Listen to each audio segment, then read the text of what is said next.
Hello and welcome back yet again, ladies and gentlemen. It would not be a Thursday night without another dose of your favourite veterans, Vindaloo, and back to serve it from Germany and one of the most famous racetracks in the world. It is the Nürburgring. It's not Hockenheim, which is the other one that's on the iRacing service. No, it's arguably the better one. It's the one with a ton of runoff. It's got the Schumacher S's.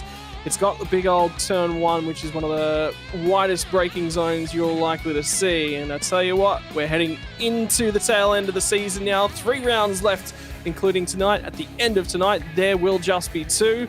And can't imagine a better place to be here. Yeah, that's right. That was my strike rate from the weekend. If any of you guys are following along in cricket, doesn't matter. Still put 60 runs on the board, and that's the key to that one. And I've no idea where Mez's tagline has come from tonight, but he does want Cody. And I wonder if we got Mez back. No, I think Mez is off, still making sure that he's okay and ready to commentate at this point in time. Ladies and gentlemen, I tell you what, it's been a cracking season thus far. Here's the details in terms of tonight's track map and all the details coming your way.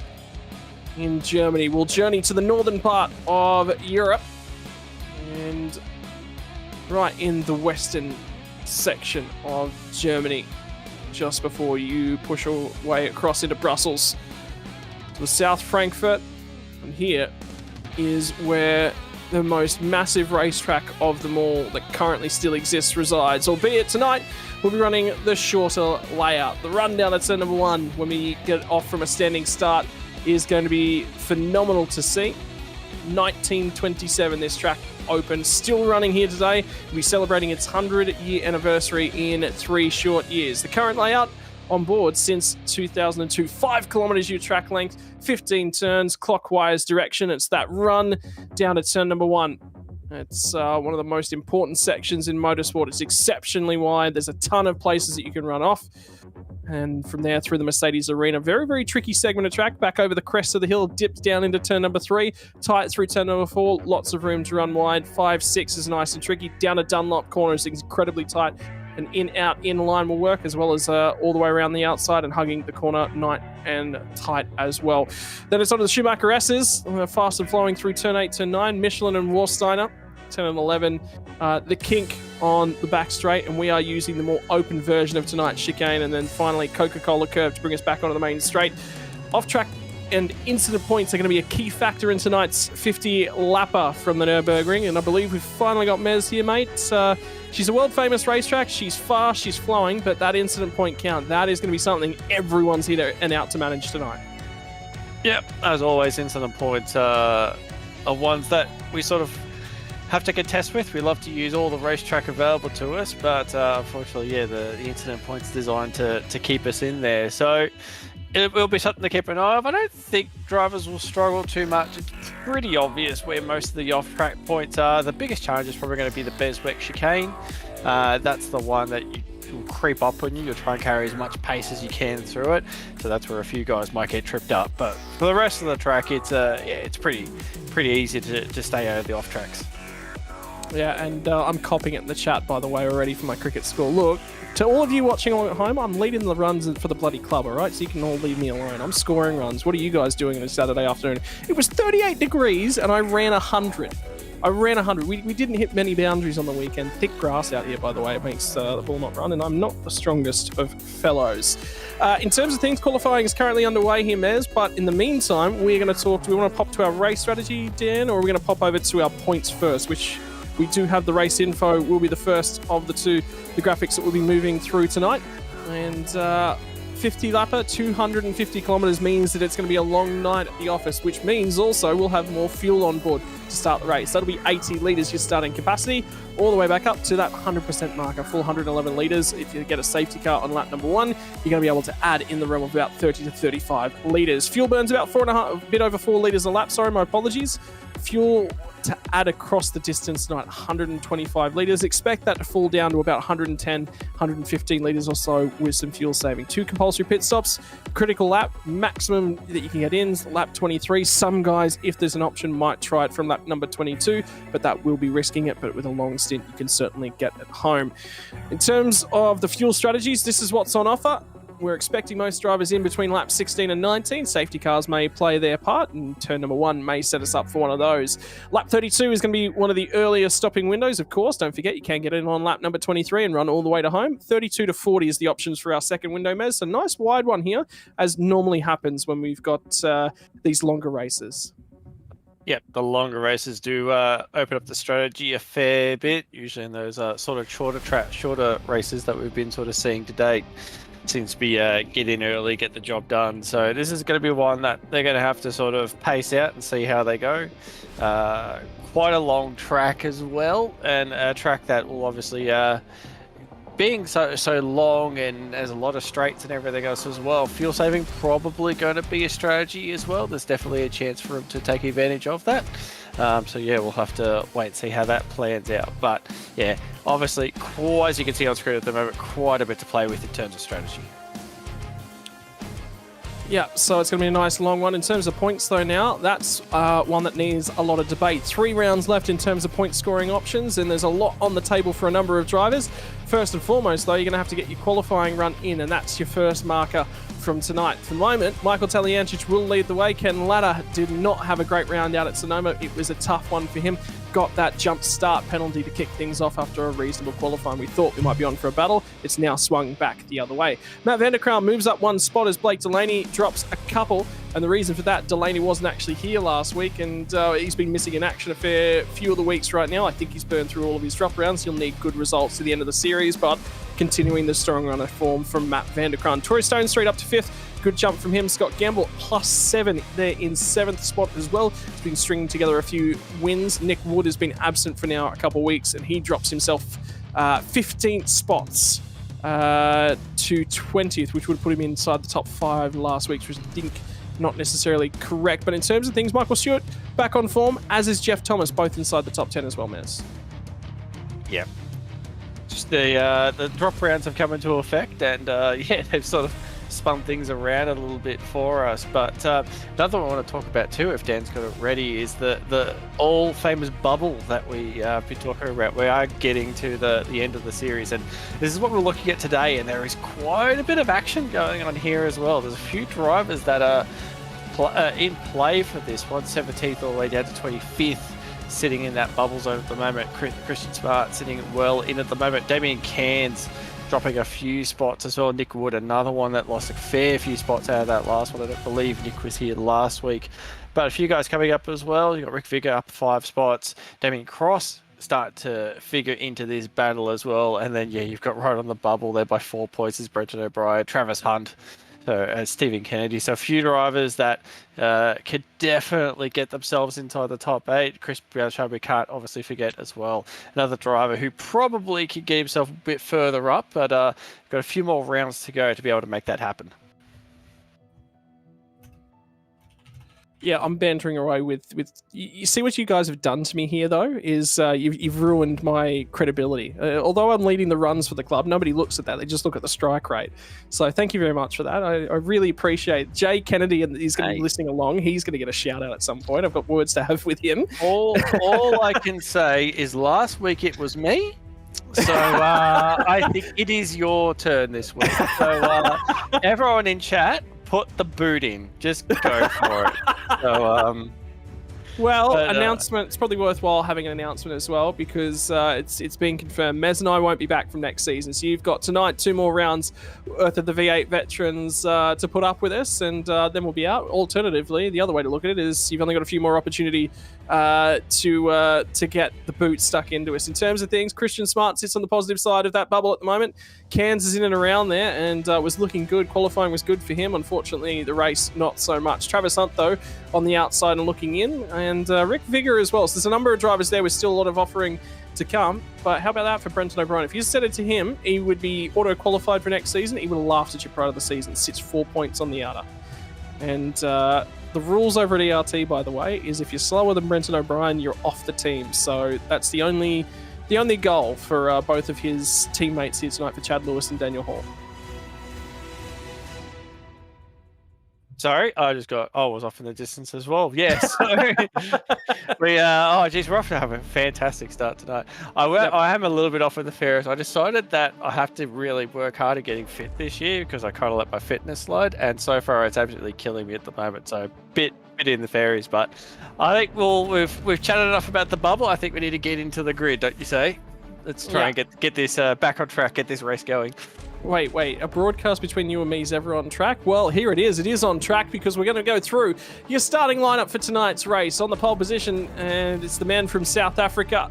He's got sports car titles under his belt. He's been right up there in terms of the administration side of things, and now in the sim racing world, he gets to dominate on a Thursday night. Off alongside of him, Ken Latta did not have a great run last night in the Logitech Pro Invitational. Didn't finish that race. Tonight, he needs to put a bank of points on the board. Starts off the outside of row number 1. Scott Gamble and Matt Vanderkraan are going to make up row number 2, and I tell you what, Matt Vanderkraan has just about punched that 3rd and 4th spot on the grid. I think when we get through the next couple of rounds, you kind of expect to see him there. In terms of things, Gamble on the inside, Matt Vanderkraan to the outside. Row number 3 is going to be made up of Michael Taliancic and Craig Friend. Talking to Craig Friend, by the way, before the stream, he said, if anyone's beating me at the moment, they're hacking. Absolutely. On rails, feels good about the way that he's driving here tonight. There's 5 cars ahead of him. We'll see if he can get to the head of the field. Jeff Thomas has had another reasonable qualifying effort, but more importantly is the guy that's off alongside of him. Scott McCune's best qualifying effort for a very long time. We'll see how long that lasts for the driver of the 77, and he will be very, very happy with that result. Travis Hunt and Michael Stewart, the teammates of the Hypersonic Racing 77s, the 919. Those two boys will be lining up 8th and 10th in terms of things. Travis Hunt on 9th will be happy with his qualifying effort as well. In terms of 11th and 12th, though, we'll throw it to Troy Stone Street and Greg Sharp. Stone Street still looking to continue to be nice and consistent. Greg Sharp will be looking for a nice clean round. He's had only a couple of those, and tonight is an opportunity for another one. 13th and 14th is going to be Dan Hall and Brenton Nietzsche. Hall's feeling quite confident, hasn't put a lot of laps together. Brenton Nietzsche will try and get some confidence going for the Frog Leap Juice Squad. 15th and 16th is going to be Robert Griffiths and Damien Cross for the second of the Fishy Motorsports cars, alongside the first of the Pacific Esports cars. And 17th and 18th is going to be Paul Warwick and Jason Fewens. Fewens starting to look a little bit more comfortable, got some pace behind him. Finally, 19th and 20th is going to be Rick Sebra and David Nash. Nash looked good until the dying stages last week. Tonight doesn't qualify quite so well, but race pace may be his benefit. Across to Mez for the second 20. Yeah.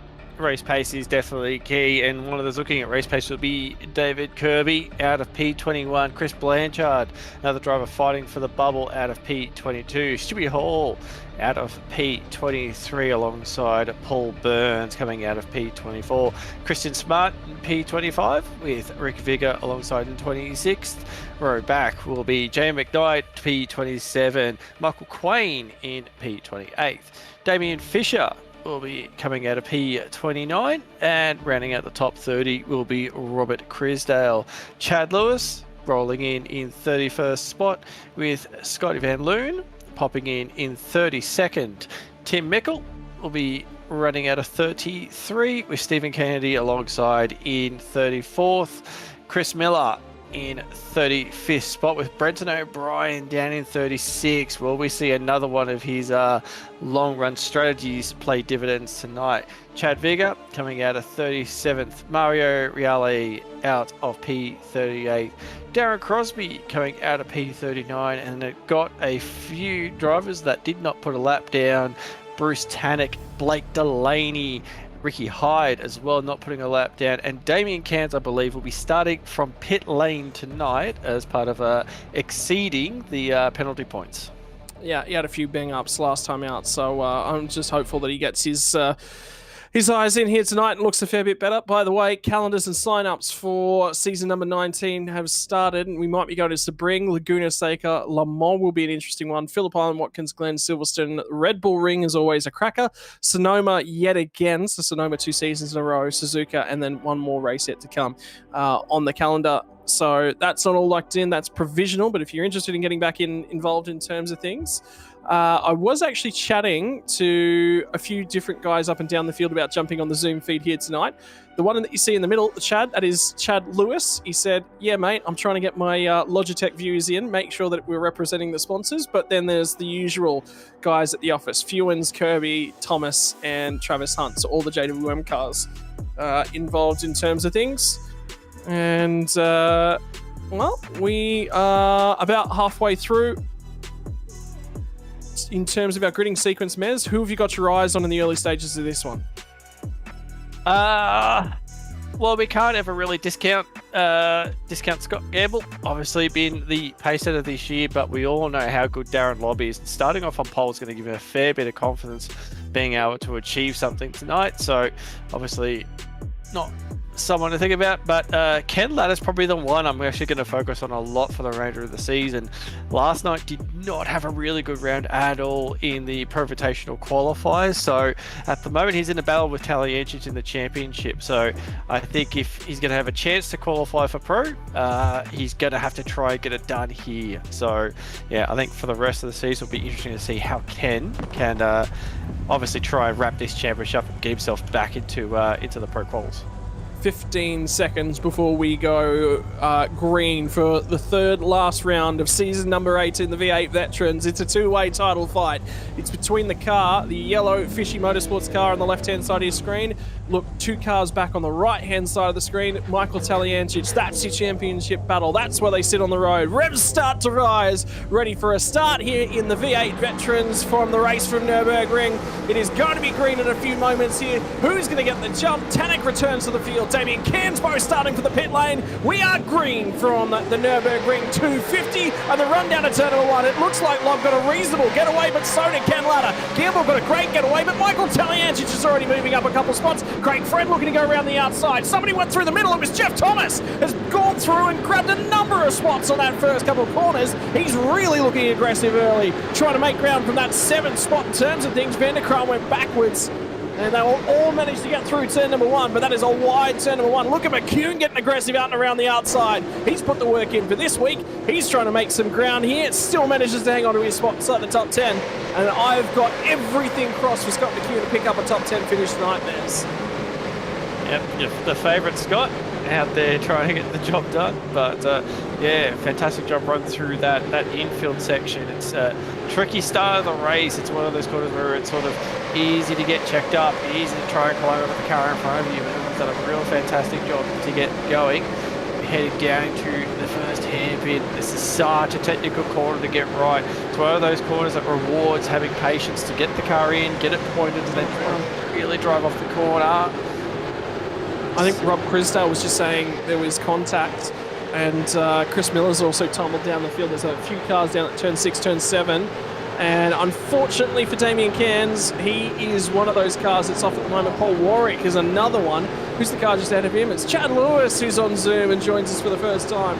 That might be the last time we see him on Zoom, if that's what's going to happen every week. And Chris Blanchard as well, one of those guys that's fighting for the bubble as well. Caught up in that, doesn't look like, oh, actually there's a lot of damage on the rear end of that car. Chad Lewis, that car is smoking at the moment. You're going to hope he can actually get that back to pit lane.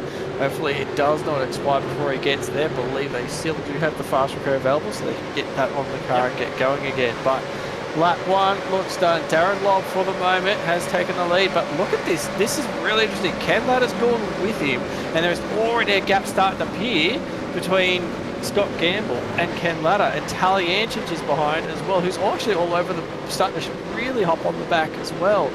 Scott also did mention in chat today he's been pushing hard with East Coast and obviously Procon to try and get the job done there. So he has come into this race a little bit on the exhausted side, so he hasn't really got full energy tonight, so it's maybe starting to show itself a little bit, but we are very early in the race, something to keep an eye on. But yeah, already Ken's putting his best foot forward, trying to yeah, obviously get back a good result tonight. Looking up and down the field, by the way, Maz, I just noticed Michael Quain is missing his rear wing as well, so a few replays to come. And this is Chris Miller, and there's already Scotty Van Loon's caught up there, and there's just a check up. That's where Chad Lewis got involved, because that's him just parked. It's a car parked facing the opposite direction, which would be probably Paul Warwick. Yeah, go on board with Chad now, heading down. Yeah, he's having a look down the inside. He's up on the curb, and oh, nowhere to go. Oh, Blanchard. That is just unfortunate. Nowhere to go, but it doesn't look like there was a bit of contact. Hopefully we'll see if we can get another look at Blanchard. It does look like Blanchard was a little bit of a contact there. And, oh! That Brenton O'Brien, that's Constantina, Brenton O'Brien, and oh, that's a big one for Warwick. Wow, how has he ended up out there? And oh, hip check. Oh, that is huge. That is a massive hit for this early in the race. And that, I understand now why it's done so much damage to the car, but that was a mental start for that race. Nash mentioned was probably a little bit out of sequence in terms of qualifying. But anyway, I'm going to have to go back and have another look at that one because I tell you what, that was interesting just the way the two cars come together there.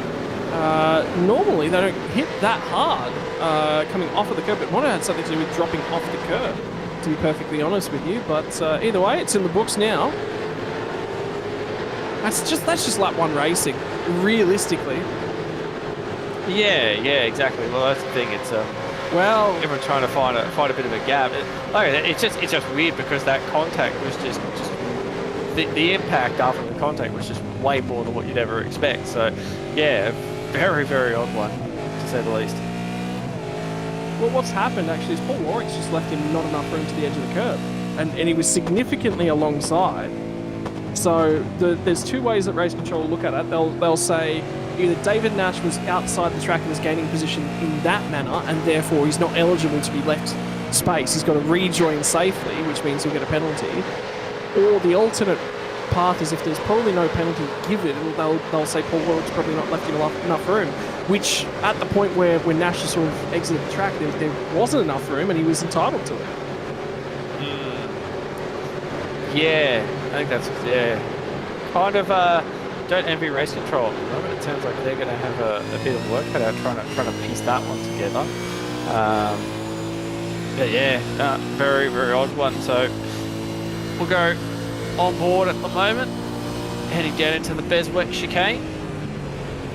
And obviously you can see this is that run through we were talking about earlier. It's one of those corners, there's not a lot of curve, there's not a lot of sort of direction to where the car needs to be. It's very easy to use a little bit too much curve on the way in or the way through the corner, so drivers are going to have to be very, very careful with the off-track limits there. As we head down into turn one, big downhill braking zone, another corner that's easy to carry, and then we're seeing it just a little bit wide at the apex there. Doesn't hurt him too much, but yeah, literally just about to say, it's one of those corners where you can just carry that little bit too much pace and you end up well wide of the curb, and you don't want that at all. You want to actually try and stay as close to the inside curb, use the apex to help turn you. Chrisdale's around and dropping a number of positions. I think it was at turn 2. So, yeah, there he is at turn 2, and there's another zone off on the right-hand side. There's another car with damage, and that was maybe Crosby. Oh, Stephen Kennedy. Yeah, that's a lot of damage on that car at the moment. No rear bumper at all. And that's not going to be very good. Didn't you know, Mez? The wings are all they are is optional. They're just for aesthetics. You don't need them. Oh, Nitschke's around now as well. So two of the 3 Frog Leap Juice cars, both having dramas as Nitschke's got around currently, keeping half an eye on Rick Vigor. So it was Vigor that made contacts earlier on in the lap in terms of things. Although, to be fair, I don't think Chrisdale's entitled to be room to be left there, and he's paid the price for what is quite a late dive that was never going to work. Yeah, and a little bit of a lock on the rears. Hopefully everyone can avoid. Grabs the reverse gear. Funny was that easy to grab reverse gear in real life. He's just grabbed that pretty quick. But yeah, it just looks like a little bit of a self spin. We go on more with Nitschke, and Nitschke's done the same thing, but he's held on to that a bit better. And I'll tell you what, though, from a driver's perspective, I'm so glad iRacing has actually fixed up the grass mechanics, because I just keep looking at every time someone hits the grass. Brenton O'Brien's been issued a penalty for that incident on lap number 1. Blake Delaney as well didn't set a qualifying time. Starts from the rear end of the field, already all the way up to 31st spot. And have a look at these number of cars trying to go side by side down on the run down into turn number 1. Delaney is going to be one of them, trying to go down and underneath Scotty Van Loon, who is all sorts of messed up in that car immediately ahead of him. And at the moment, there's another car nearly around. Tim Nicol is dropping a number of spots, keeping the rear end of the car underneath you, even with a well put together car at the moment, seems to be quite difficult.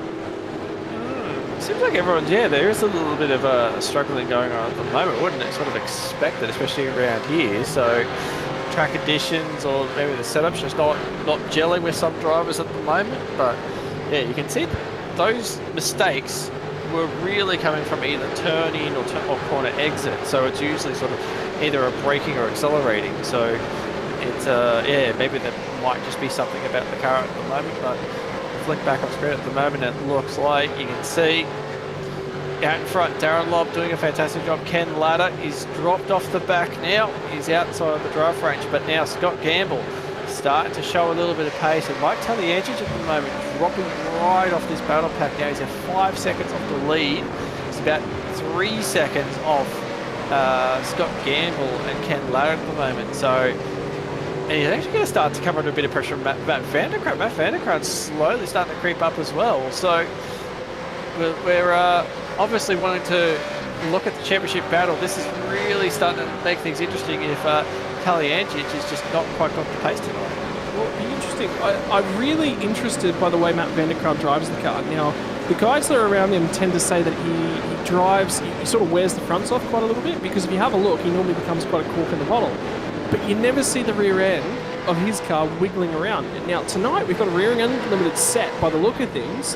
I'm curious whether or not normally where Vanderkrant normally struggles, this might be the kind of track and the kind of setup that is actually going to really, really work for him. Because he's great with the one lap pace, really good at driving the car nice and accurate, and then he just falls off in terms of his long run pace. So tonight might be a little bit of a night of opportunities for the driver of the 180 car. We'll have to keep up in mind. Look how accurate he's driving that thing. There's no sliding around, no real wheel work, and that just says that he probably chases the car in on entry, pinches front brakes a little bit, puts a little bit more heat in those front tyres, and he just doesn't drive it out as hard as probably the missing ingredient in Matt Vanderkrant's pace. One of those things that the car really lends itself to just being as smooth as possible, and obviously probably not the best one to explain it. I still can't understand them, but like you watch a lot of obviously the team I'm with at the moment, a lot of talented drivers there, you sort of watch how they drive, and it's basically just being smooth and just trusting the front of the car is actually going to grip the corner. Oh, Warwick's already done, by the way. Paul Warwick, sorry, my apologies, keep going. Yeah, I was going to say, where you've picked up there, where he uses the front of the car, he's obviously got great confidence in the front of the car is actually going to turn when he gets in the corner, and this is the corner precisely where you need a lot of confidence in the front doing what you want it to do. So you can see he just turns it in there, and it's just waiting, and then gets the power. There's a little bit of a slide there, but it's not much. It's not much of a slide at all, so it wouldn't be exciting the rears a little bit too much. But yeah, it's one of those balancing acts, because obviously, if you start using the fronts up too much, yes, you're going to have plenty of rear grip, but it does make it quite difficult if you can't make it to the apex, especially later on in the stint when you've got drivers that not only have good rear grip, but also have very good front grip as well.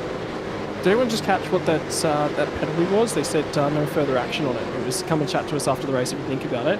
And I get the feeling that that's the Paul Warwick incident. I didn't quite catch it, so I'm going to have to go back and have a listen. Yeah. I didn't quite catch that at all. I've got it. So, but back on screen at the moment, Matt Vanderkrant on screen. It's dropped off a little bit at the moment, but you got Jeff Thomas is just starting to pull himself into this one. Then you got Craig Fred and Scotty McCune as well in P8 at the moment, start to close up on this battle. Let's not forget Travis Hunt as well. And then you've got a bit of a gap back to Dan Hall in 10th. And there's another battle pack forming as well between Michael Stewart, Troy Stone Street, Greg Sharp, David Nash, and Robert Griffiths as well. So there's a few little battle packs starting to forming, and yeah, you can see this is starting to kick off here a little bit. Nice stream of cars. It's still quite remarkable. We're looking at the lead cars at the moment. They've sort of sprinted off into the distance, but you still got this little battle pack from P4 all the way down to like P15. It's a steady flow of cars, so there is still some very, very close competitive racing going on throughout this field. It'll be interesting to see what the deal is as we get into this one, and keep an eye on probably the 23 car of Tim Nicol as well, because he's had that big slide, number of cars sliding around in the rear. Oh, okay, here we go. So now we've got the response on that incident between David Nash and Paul Warwick, and penalty was given to David Nash for going outside the track limits. So, okay, that does make sense. It's one of those ones for viewers watching along at home. They'll be going, oh, well how did he end up with that penalty? The way that it's ruled is that the white line is the boundary of the track. So you can see they're putting their left-hand tyres over that white line right there. Right-hand side tyres go over the white line there. As soon as they're fully outside the track boundaries, they are not required to have space left for them. It then becomes the car that's rejoining the track, and that's what's happened in the David Nash incident. Now that my brain's actually kicked back in again, I might actually have another look at that incident as well, because I'm very interested. It's yeah, the white line rule is a very interesting one. Rightio. Sorry, just gonna have a real quick look. It's not right, it's not wrong, it's just different, and that's the way that I mean, how many times over the last year of Formula One have we screamed and gone track limits, let's apply them consistently? It's consistent. Yeah, now I've just had a quick look. I've actually seen what you were talking about. Apologies, I probably should have just gone back and had a look at the first place. And yeah, no, I think you're correct. Yes, the rule has been applied consistently in that incident, because you can't see, like, he is on the exit curb. He has used the entire bit of the exit curb. You can see there is a definite white line on that curb. So 100% rules been applied consistently. But I think, as we've probably spoken about a little bit in the background, personally, I don't agree with the ruling that they've done with that. I think there's probably a little bit of nuance that could be there, but kudos to Race Control. They've been consistent all season, and once again, they've applied that rule consistently there. Oh, there's a little bit of a drama. Look deeper in the pack as well. Jason Fewens just let Jamie McKnight go, and he might lose a spot as a result of it, because Brenton Nitschke was trying to punch his way in the middle of that one through the chicane. So Fewens pulled right out of the way and said to Jamie McKnight, she's all yours. And then he gave up so much momentum, it gave a huge opportunity to Nitschke. And now we'll get the opportunity to watch these guys as they come down the start-finish straight. Paul Burns is the next car in behind. Stewie Hall as well.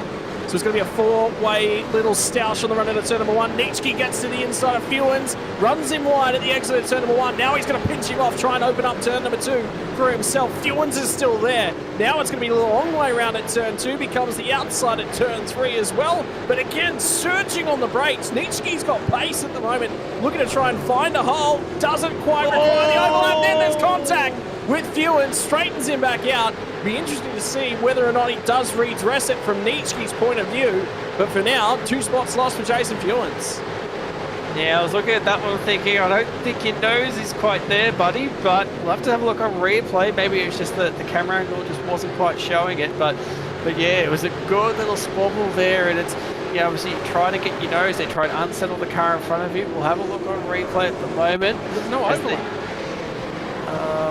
Yeah, well, we've gone back a little bit further, righto. So you're coming out of here, there's a little bit of overlap there. Yep, perfect, we're on board at the moment, we can see what's going on. So he's got the overlap there, he's run wide, he can't quite get it turned. And that's a slam dunk there. I think Nitschke would probably be best served in readdressing that one, because, yeah, I think it's a bit of a slam dunk. Yeah, it's going to be quite a hefty penalty if he doesn't do so. So we'll keep half an eye on that one at this point in time. Has not redressed it, by the way. And the race is starting to push on. And Race Control has a few different things they can look at the moment. They're going to be quite busy, so it'll be some time before they get to this one. And by then, it will kind of be too late. So they'll be left with the only opportunity is to hand out a penalty. So they've got to either jump on it right now, and I don't think they're going to have the capacity to do that. Either way, racing has now continued. And Taliandre's starting to make some ground back over Matt van der Kraan, although they're staying pretty well locked together for now. And you get the feeling that if this keeps up, the championship might zag once more and go back the way of Ken Latta, although at the moment, Gamble is coming at Latta. And that will tighten the margin, but I don't think the points lead will change hands if Gamble's to get by. Yeah, the points are very, very close at the moment. Supportedly Brockball with Matt van der Kraan at the moment, who's still just biding his time at the moment just behind. But yeah, the points between Ken and Tally Engines are very, very close at the moment. So there's not a whole lot of wiggle room that they sort of got to against each other. So it's going to be just these little results and just trying to, you know, little by little, just chip away. So we can see it looks like the live scores up on screen at the moment.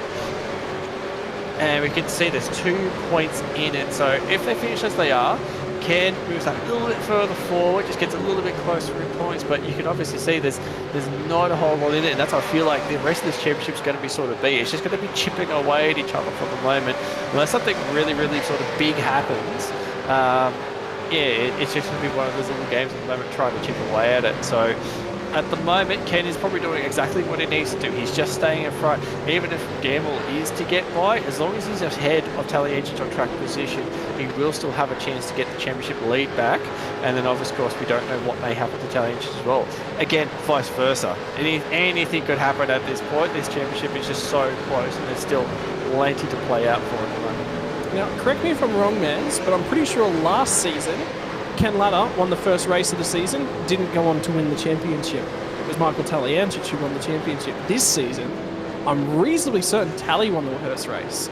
So if he doesn't go on to pick that one up, there's your stat moving into season number 19. And so we might have to pass on the commentary crew for next season in terms of things.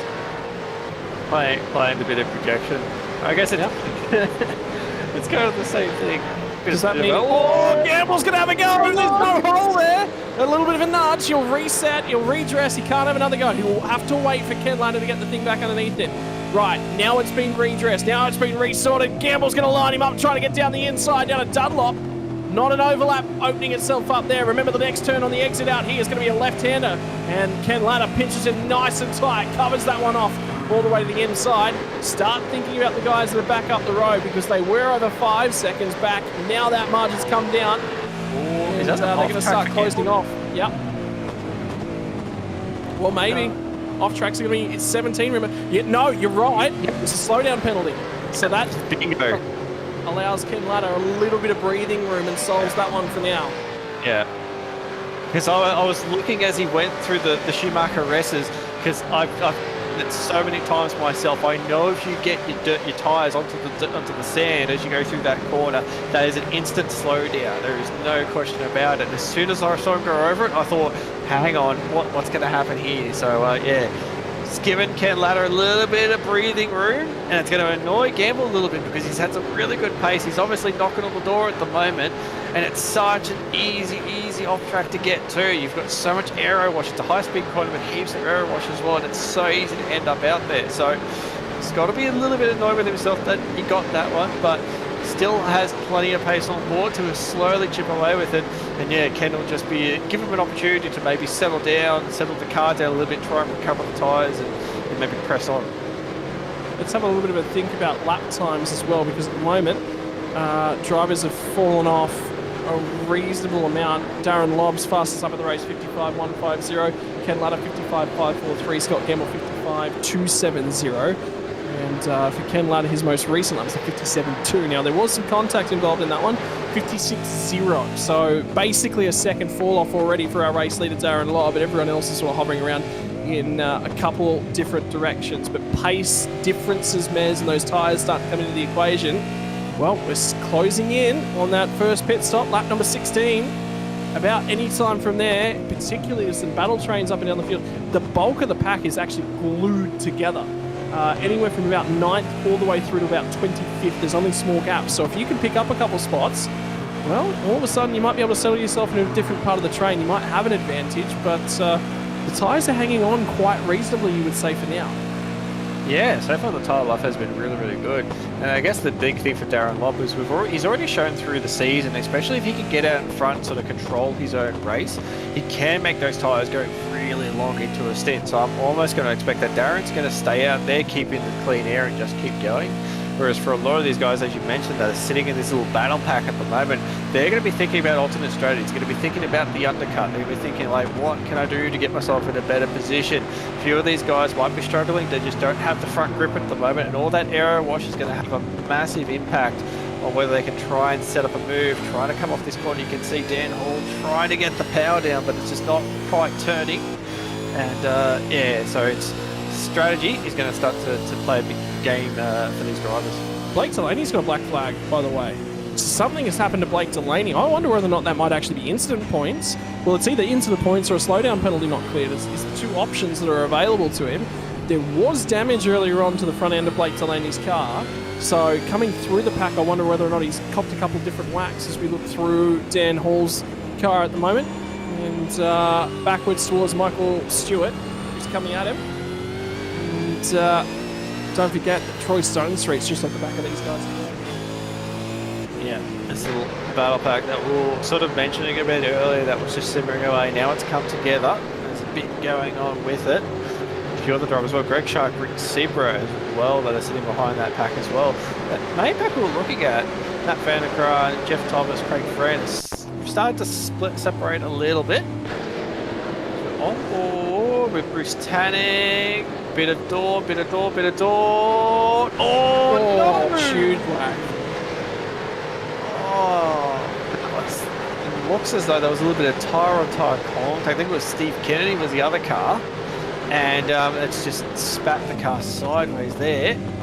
Should go on board with Steve Kennedy, try and have a look at what's going on here. And Crosby, sorry.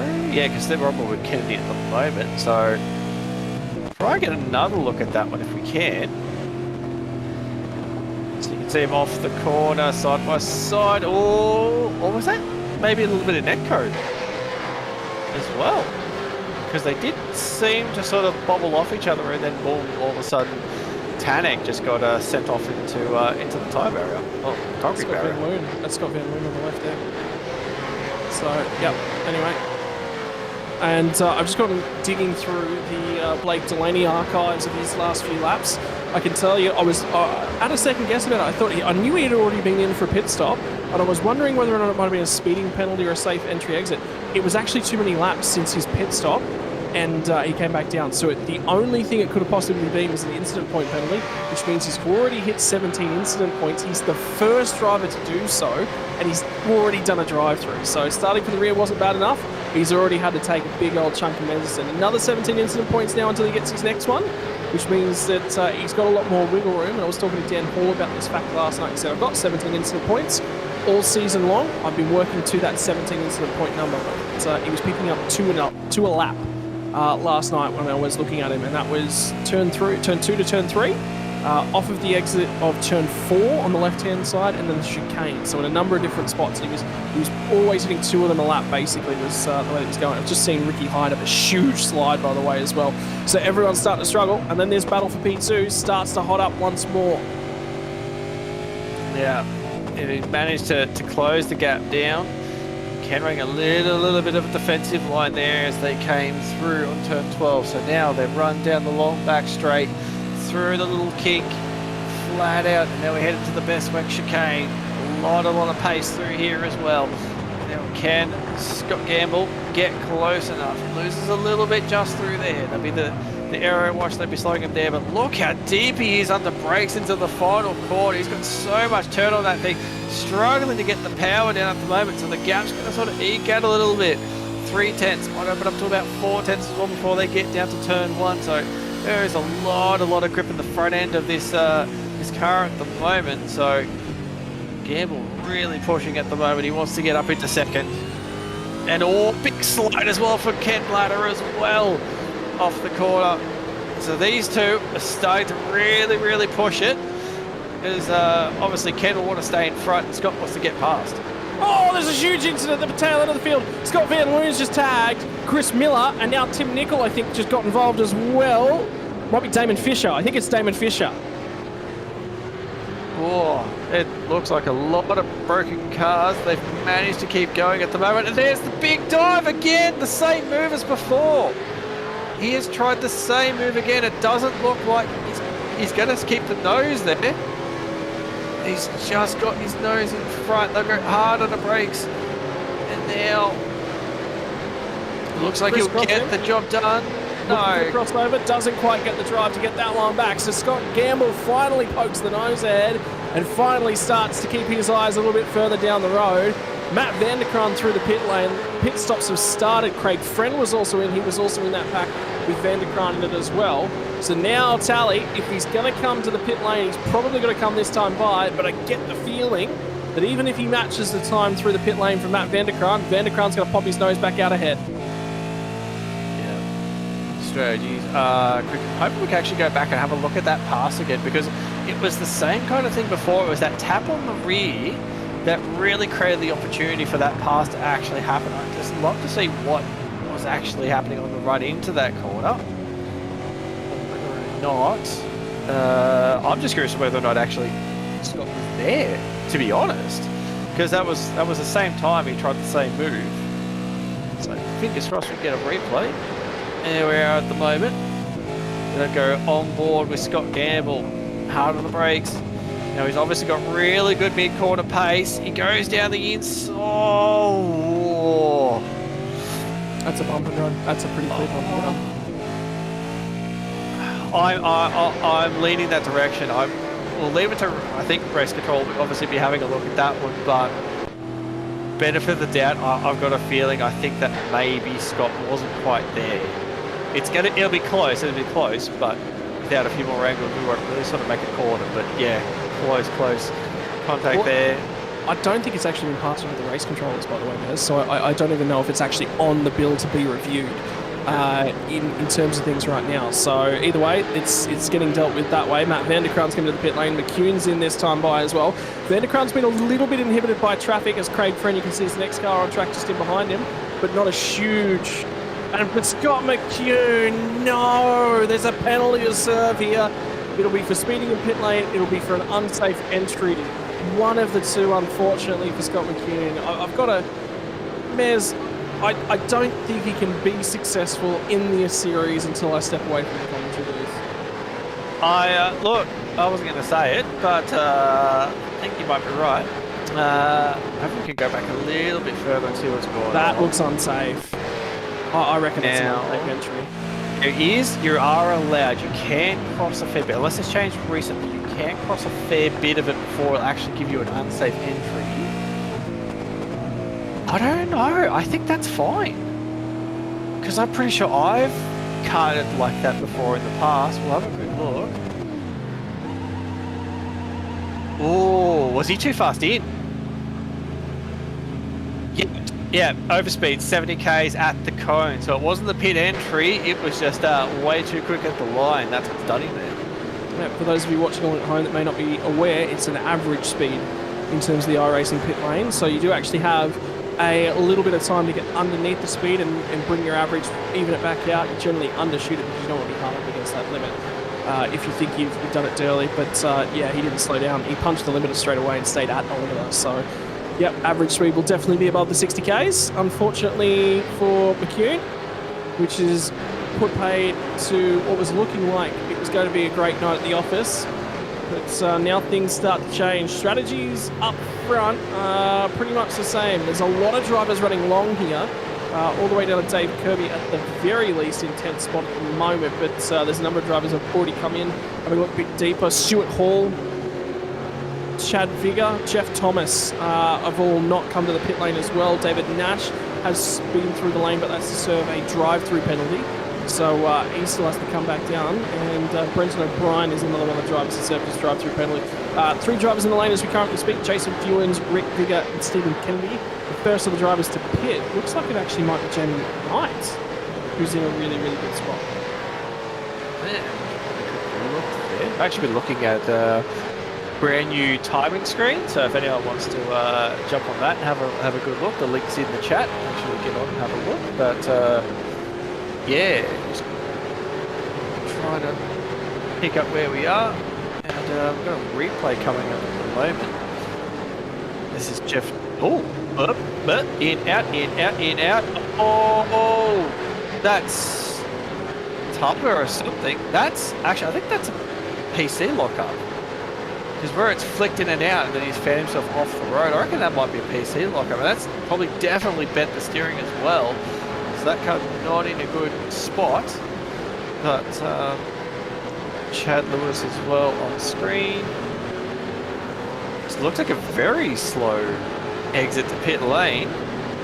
And remember, he's had drummers early on, so that looks like that's just him letting lead lap traffic through. So I wouldn't pay too much attention to that. Very good. So he's still get the car back to pit lane. That thing looks very, very bent at the moment, but he's managed to get the job done. Flag. He's got it. Oh no, Brenton is not. Is that Brenton behind? He's not going to be happy with that one. He's going to get checked up so much coming into pit lane. There's not a whole lot Jeff can do. He's got a limping car at the moment, so that's going to be so brutal for Brenton, especially if he's playing on strategy. He was in a deep pack at the moment, battling with a few other cars, so it's going to cost him a little bit of time. But yeah, not much you can do. Jeff trying to do the best he can to try and get into pit lane as quick as he could. Yeah, well, field starts to stabilise. Your front three cars still yet to come to pit lane. In fact, there's a number of cars still yet to come to the lane at the moment. Travis Hunt's actually the lead of the drivers who have made their first stop. Now, having said that, it was a very, very quick stop, so he still has a fuel bill to pay. November Kran's actually right there and right along with him, and at the moment, they are taking time out of the guys that are massively down the road on them. So it's going to be a problem here for Michael Taliancic, and the other problem is, should somebody blow an engine at this point in the race, probably 5 laps from now, the guys that are out there right now, they've completed their first stop. So, you know, you can get your second stop done, and then you're done to the end of the race, and it's a big, big risk. And with this field, I wouldn't be taking that risk, Mez. It's just too much. You're putting too much on the water, because if that safety car comes out right now, you would imagine half the field's going to take their second stop, and the few guys up in front are basically just going to be left with no stops next to their name. Yeah, absolutely. But we have been pretty lucky. I don't think we're really in... Although I could put the commentator's curse on it, but I don't think we're really... sorry, just got a quick word here. Jeff Thomas had to reboot by the looks of it. He's obviously had to disconnect, reconnect back again. So yeah, definitely sounds like it was probably a little bit of a hardware problem or a PC problem that cost him that little bit of an incident as well. But yeah, for the moment, like I said, not to put the jinx on it, but I think pretty clear of safety cars. But yeah, it's one of those gambles that you got to sort of go for, where you can take the pit stop early, stay on strategy with everyone else, and but it obviously puts you on the same strategy with everyone else later on in the race. Whereas if you try and play it in a way that you can have better tyres at the end, like you'd always want to put yourself in a position that on the race home you want to be having the best possible tyre advantage as you can. Because obviously the end of the race is where it counts. The end of the race is where you get your results. So if you get yourself into a position, especially someone like Darren Lobb, who's way out in front at the moment, you just keep running until you've just got nothing left in the tank, because then you can do the same thing for your second stint, and then you can have a nice easy run to the end of the flag. And obviously you got Scott Gamble and Ken Latter as well that are stuck in that little battle pack. Gamble's coming in. Scott Gamble just said on the in-race chat he's coming in this time by, so he's going to jump out of the queue and get to the lane. One of the big things he definitely doesn't want to happen is the undercut coming from Ken Latter. Lobb's in as well, so it's going to be Darren Lobb from Scott Gamble both in the lane, and I wonder, yeah, Latter's in. We should be maximum range in terms of the fuel, although Michael Taliancic is going to go one more lap, so he's going to get all the way through to the end of lap number 20 before making his way down pit lane. Hopefully, fingers crossed, he hasn't misread his fuel and he's not gone one lap too far. Highly doubt that. Taliancic has been quite known in the past to basically get every little drop out of that tank. He'll always be the last one to pit, because for some reason he just knows how to get that bit extra out of it. So he'll pop up into the lead. Christian Smart also staying out as well. So going that extra lap. And once we haven't got here, David Nash is in the lane. So Ricky Hyde and Rob Crisdale are the only two haven't pitted, and it looks like they're actually both going to keep going. Yeah, they are. Ricky Hyde, Rob Crisdale still going on as well. So 4 more cars managing to keep going. Ricky Hyde, although we are in the middle of pit stops, up 41 spots. So that's a solid effort for Ricky Hyde. Take a photo, wait at the checkered flag right now. That's it. Ricky Hyde's right there. That's it. Put it in the box. It's done. Stop the count. Just take it. Cause yeah, that'd be pretty cool to look at though. Come back and look later and say, oh, I was up 41 spots. Just just don't explain the context. Just say, "Oh, I was up 41 spots." That's all you need to know. And you can see Darren Lobb out of the pits at the moment behind Robert Crisdale. Is having a look as well. This is that tyre advantage. Darren's got a real tyre advantage now, and this will be for track position though as well. So Crisdale does not have to let Darren Lobb go. He's going to have a look for the inside. He's not giving him any room at all. Again, he doesn't have to. He's going to make him fight it. Well, I was just about to say, hang on, what's happened to Scott Gamble? And the reason why something's happened to Scott Gamble is because both Scott Gamble and it looks like Darren Lobb have opted to near on fill the tank for these cars as well. They've taken very, very hefty stops. 5 to 6 seconds shorter for Ken Latta. He's looking to try and find some track position. He's trying to take some weight out of that car. So he will have a fuel bill to pay, but if he's quick in this middle stint right here, this could all of a sudden put him back ahead. He's got some ground to make up though. That's the key factor. At the moment, he's about 5 seconds up the road from Scott Gamble, and he would still have to, do something to make a little bit further, but he's going to receive a little bit of help from Travis Hunt here because Hunt, this is corrected fuel position. Again, there's 10 seconds worth of fuel difference between the two cars as they battle at the moment. And Travis Hunt did come to the pit lane 5 laps early, and Gamble shows the nose as they get into the last corner. It's going to get squeezed off. There's not really a gap there. Now he's going to look for the drive off of the final corner, and immediately defensive as they get onto the front straight away. Travis Hunt licks his lips, pins the ears back and says, if you're going to come on by, you're going to have to earn it. Gamble to the outside now on the run down to turn number 1. He's going to be on the inside if he can hang around the outside, but Travis Hunt's got reasonable enough drive. There's no overlap right now. Pinches him all the way to the inside. Inside at 2 will become the inside at 3. Continues to pinch him. It's not quite done. He will get down the inside at turn number 3, but now Gamble's going to pinch a break, and it's a crisscross. Moves to the outside at turn number 4, and the run on that short shoot down to turn 5. They're still alongside here. There's contact between the two of them. Straightens him back out. Here comes the car in behind as well as Matt Vanderkram starting to get involved in this one. Now there is contact, and Travis Hunt tries to straighten him out, does manage to do so. Vanderkram goes sailing on by, and now finally Scott Gamble's got the job done, and a whole host of temperature in those rear tyres. And guess who's the big winner out of that one? It'll be Ken Latta. Yeah, and it's still on for position. Just having a look. You can see a big mark down the side of the car for Scott Gamble, so that's not going to be helping at the moment. And there's a little bit of a weave going on from Scott Gamble. That's testing the car. I was going to say he's not too happy. I don't think he'd be too happy, and partially I can't blame him. As much as we love seeing these guys race, and Travis Hunt's one of those. He will race you. It doesn't matter if you're on strategy, off strategy. It does not matter. He will race you. But I can't help but sit there and scratch my head at the same time, thinking, Travis, why are you fighting for that position? You're off strategy. Scott Gamble's got the newer tyres as well, so part of me just scratches my head thinking, why is this happening? But again, that's just Travis. Exactly. He's nothing stopping him from doing it, and that's just what Travis does. He's going to fight for those positions. So it's the duality of my brain at the moment. It's like, you can do this, but why are you doing this? It doesn't make sense.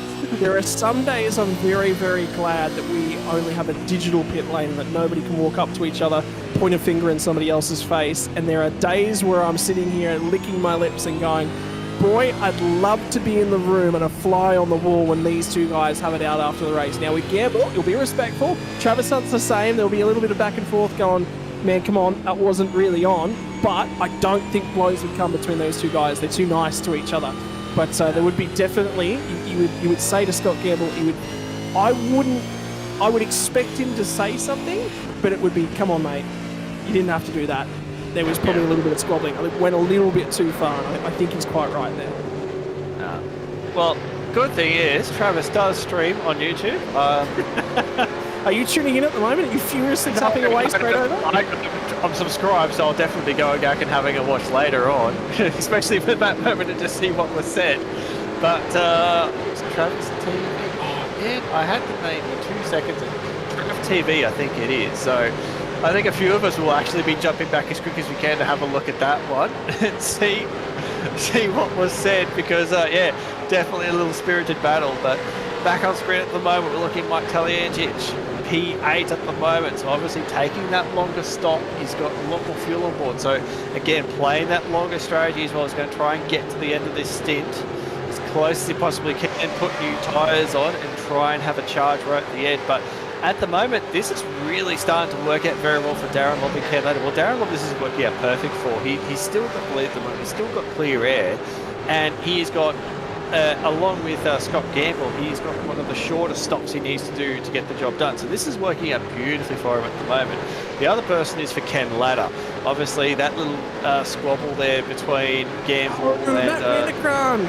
He's just said on the in-race chat, go right. He's given up his... I want to see Matt Vanderkran get the elbows out. I hate watching this every week. I want to see him squabble. I know that he knows that he can get pulled along, but I just want to see some elbows from Vanderkran. We're experiencing we're experiencing two sides of the coin. We've got Travis Hunt, who's like, no, stuff you, I'm racing you for position, and then we got Matt Vanderkran, who's like, no, I just want to finish. You can go. You've got more pace than me. You can go. So it's like we're just watching a duality right there and then. But look, he's obviously taken into account. You can see Gamble has already stretched that gap out. So Gamble's really got the head down now. Maybe spirited on by that little earlier sort of squabbling going on. So yeah, maybe Matt Vanderkran just does not have the pace in the car at the moment to do anything, and he's just choosing to let him soldier on down the field. Okay, the other reason I really don't like this is I'm looking up and down the field and I'm going, in my mind, why did Matt Vanderkran not fight it? Number one, losing time, but number two, in terms of effective fuel strategy, they're not fighting each other. But I just want to see some mongrel. He's just, there's nothing in him. He just, if I was to come and show a nose to Matt Vanderkran, he's getting out of my way. And I don't want to earn spots that way. But the other side of the coin is from Matt Vanderkran is if he holds up Scott Gamble here and he just puts the wind up him a little bit, something could happen, right? We've already seen he's rubbed doors, he's made contact with Travis Hunt. Okay, he's roughed up. Now I'm putting the foot on the throat. I'm really trying to put some pressure on, try and make something happen. If you get out of the way, you can't make something happen. I'm not asking him to step us to yield when the position's lost. I'm just asking him to make some of these guys get down the inside. As soon as they're down the inside, no worries. I'll lift a little bit. I'll make sure that it's done that we both don't lose time. But just make them work for it. That's all I want to see. If you remember back, and this is going back a while, and this is showing how old I am. Remember there was an episode of Top Gear, and this was right before actually the F1 was bought, I think by Liberty, and everyone was talking about, the US buying F1, blah, blah, blah, what are they going to do to make the sport more exciting? And I remember there was a segment that he was basically going on and saying that what they should do is like, I think he was saying like Sheffield nightclubs where you've just got this guy out the front of the bar that's like always antagonising someone, trying to get him to have a fight. And he was saying have one on every pit box down pit lane just to sit out the front and try and antagonise someone. I think I just found what your calling is that, because in this past 5 minutes you just sat here and just antagonised people just to have a box on at the moment. So racing needs that though. Have a look at every sport around the country, right? Every sport that you're interested in. Let's take any code of football, right? Who doesn't love watching two footballers get up, point fingers in each other's face, and have a good old yelling match? It's brilliant. It adds something to the game. Cricket on the weekend. Part of the reason I went on and got 50 was because somebody come up, got in my face, and said, "No, I'm getting you out. You're not scoring any runs. Look at this." I started charging the guy and I belted him back over his head. That really put the wind up me. Started scoring runs.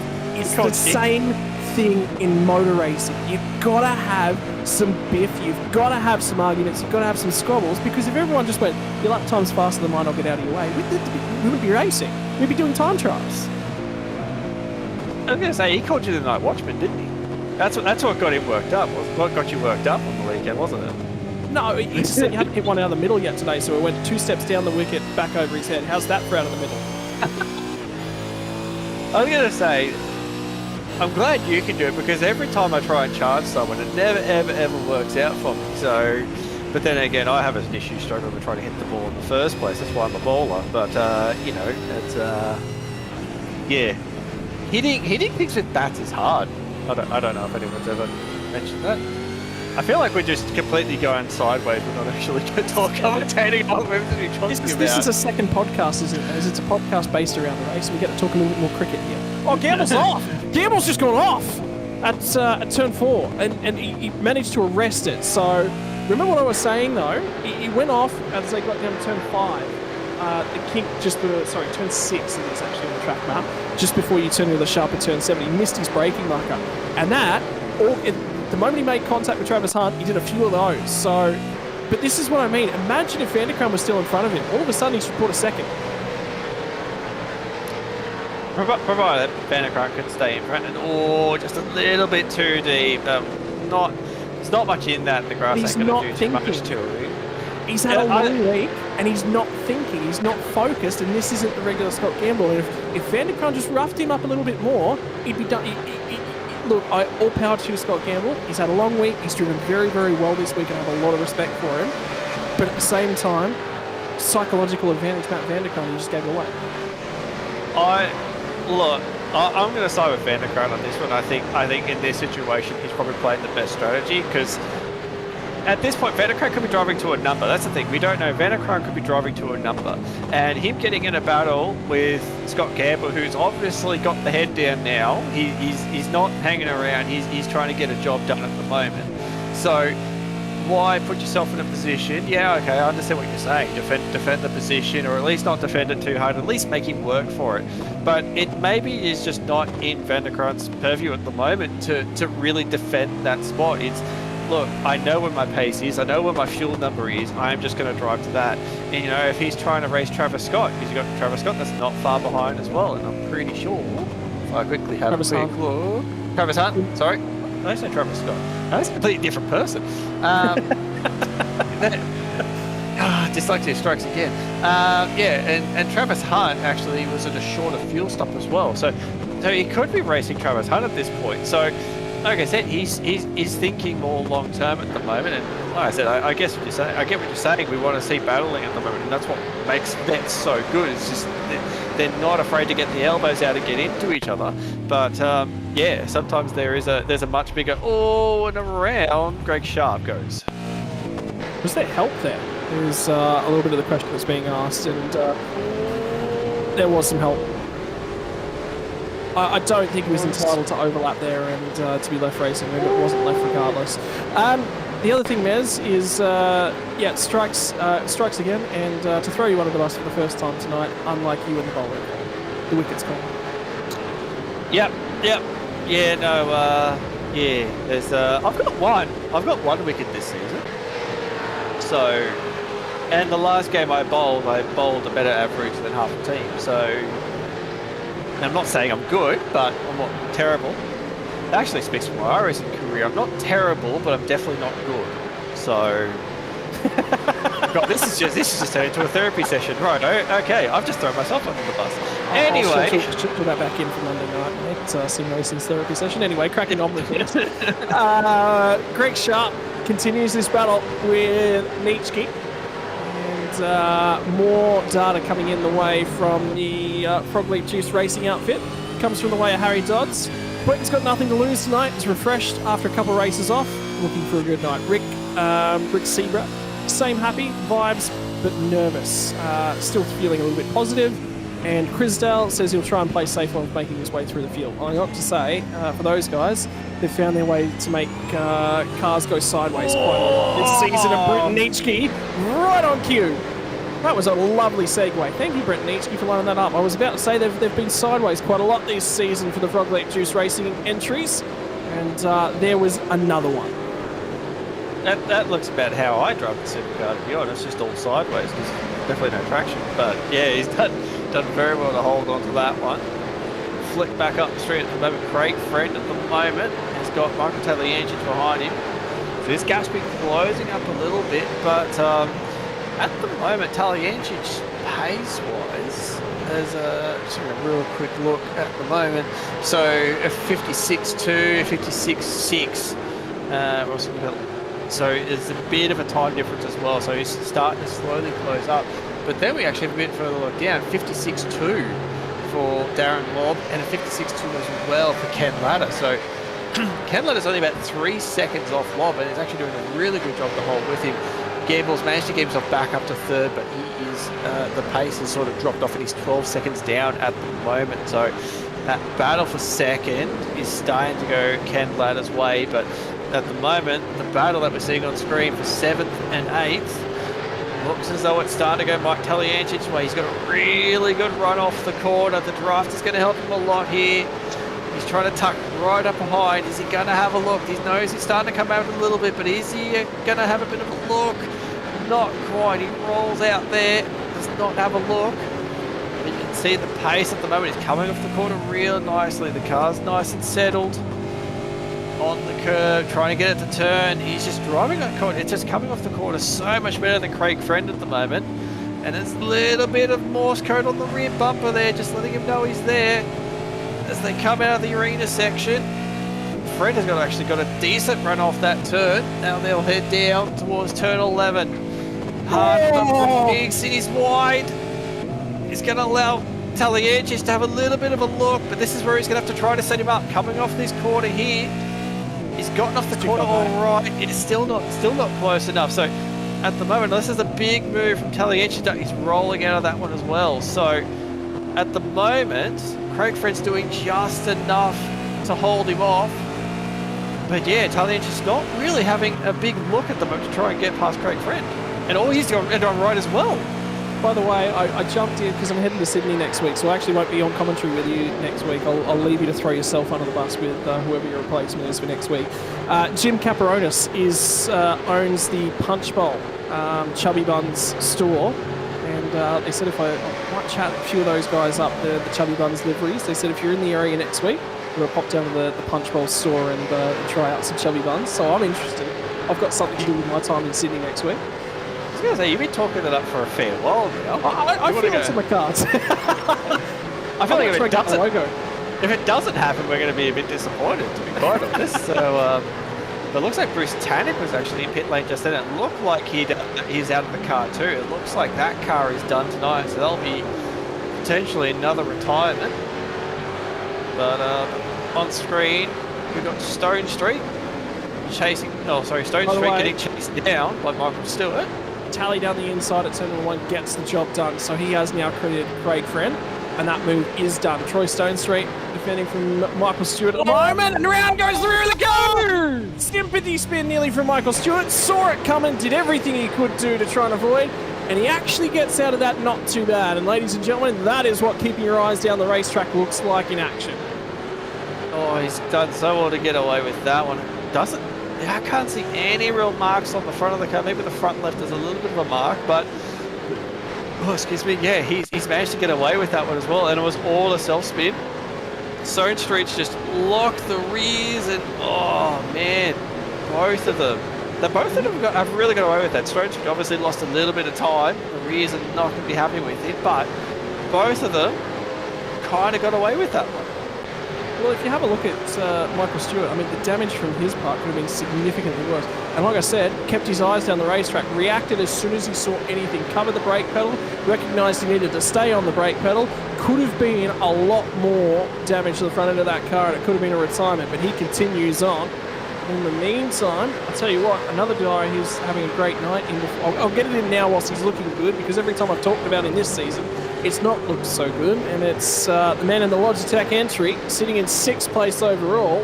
The 462 of Dan Hall is having a cracking night, and at the moment, he is less than a second behind Travis Hunt, and he's got 3 seconds of extra fuel on board, so this could be a top 5 performance. The problem he's got, though, is Taliancic is in behind him, and he's got to put 5 seconds over Tally, or else Tally will jump him at the spot. So he'll gain one at the stop, and he'll lose one at the stop all the same. So is going forward as Dan Hall. Didn't put a whole host of practice in it. I'll tell you what, last night he was not looking great. I was giving him a few comments in terms of his supercar driving, and I don't know whether I helped him or hindered him in terms of things. But yeah, he's confident at the moment, driving quite well, and this is the best he's looked in a very long time. I don't think either of us really are in a position to give any helpful comments when it comes to driving a supercar. Let's be quite honest.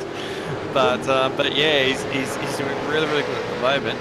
I tell you what, though, go back to Dan Hall again. I just have to say, I am so glad that ERT actually came back with that page. I think I mentioned earlier in an earlier broadcast, I just love that paint job. Bit of a segue, but like, especially the colour coordination we've got going on Daniel's car. I absolutely love it. I think it's obviously can't be too biased, but I think it's one of the best paint jobs on the grid. Yeah, I was so glad when I saw these things roll out with that old paint job. They just look good. I really like them. That's not a segue, Nez. Can we try and get an image of a segue up on the screen? Because I reckon that's a segue. But I've been informed that's not happening. I thought you could do a Linus and do a segue to our sponsor. Do watch Linus Tech Tips. Do enjoy this video, so good to see we enjoy some of our favourite YouTubers together. In terms of things though, I did actually chat to Brenton O'Brien yesterday about things. In terms of, I thought I'd do a little mock, little interviews to see if I could get some bits and pieces out of him. Did you know, he says that, and there was a little bit of tongue-in-cheek with this, I will say, but his job title is, air quotes, influencer. Have at him, Les. I'll leave you to rough him up over that one. An influencer. Okay. Everyone's an influencer today, though. Technically, we're influencers. We got a podcast. Well, if I get a free burger next week, I'm definitely an influencer.